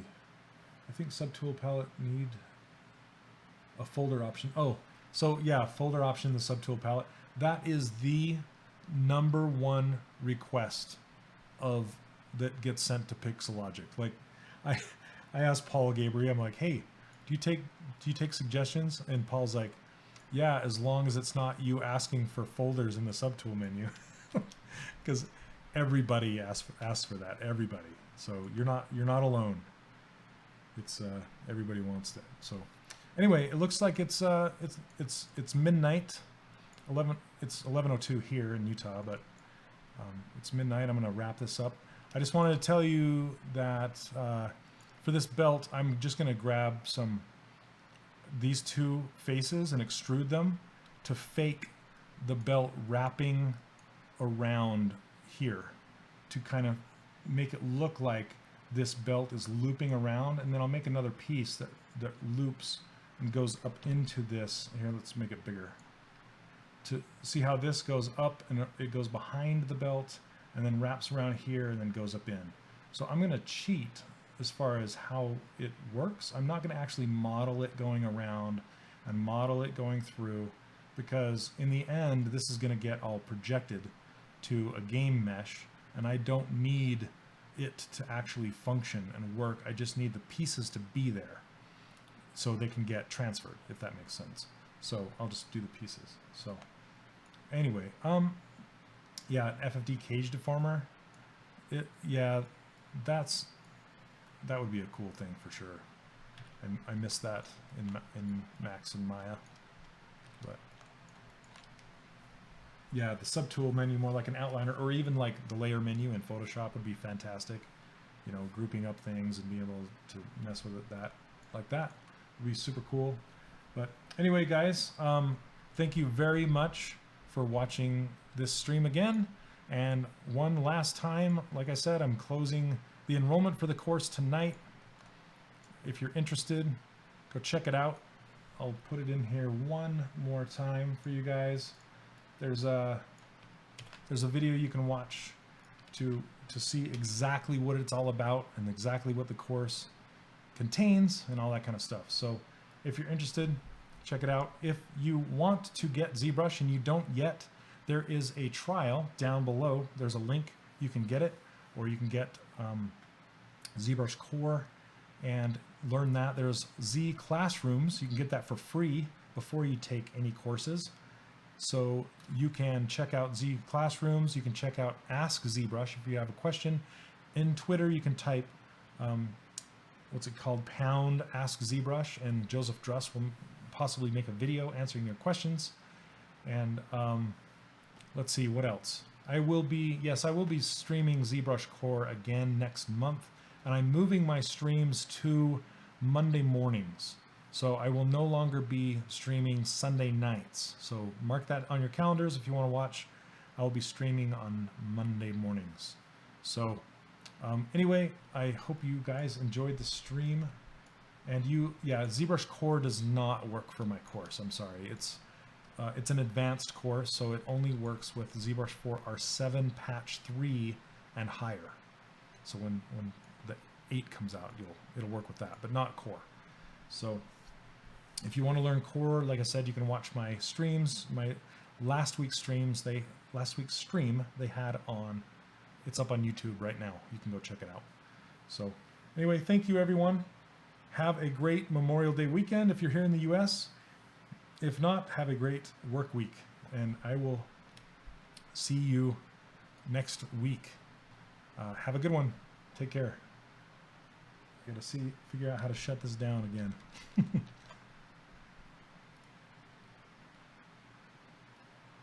See ya. Good night.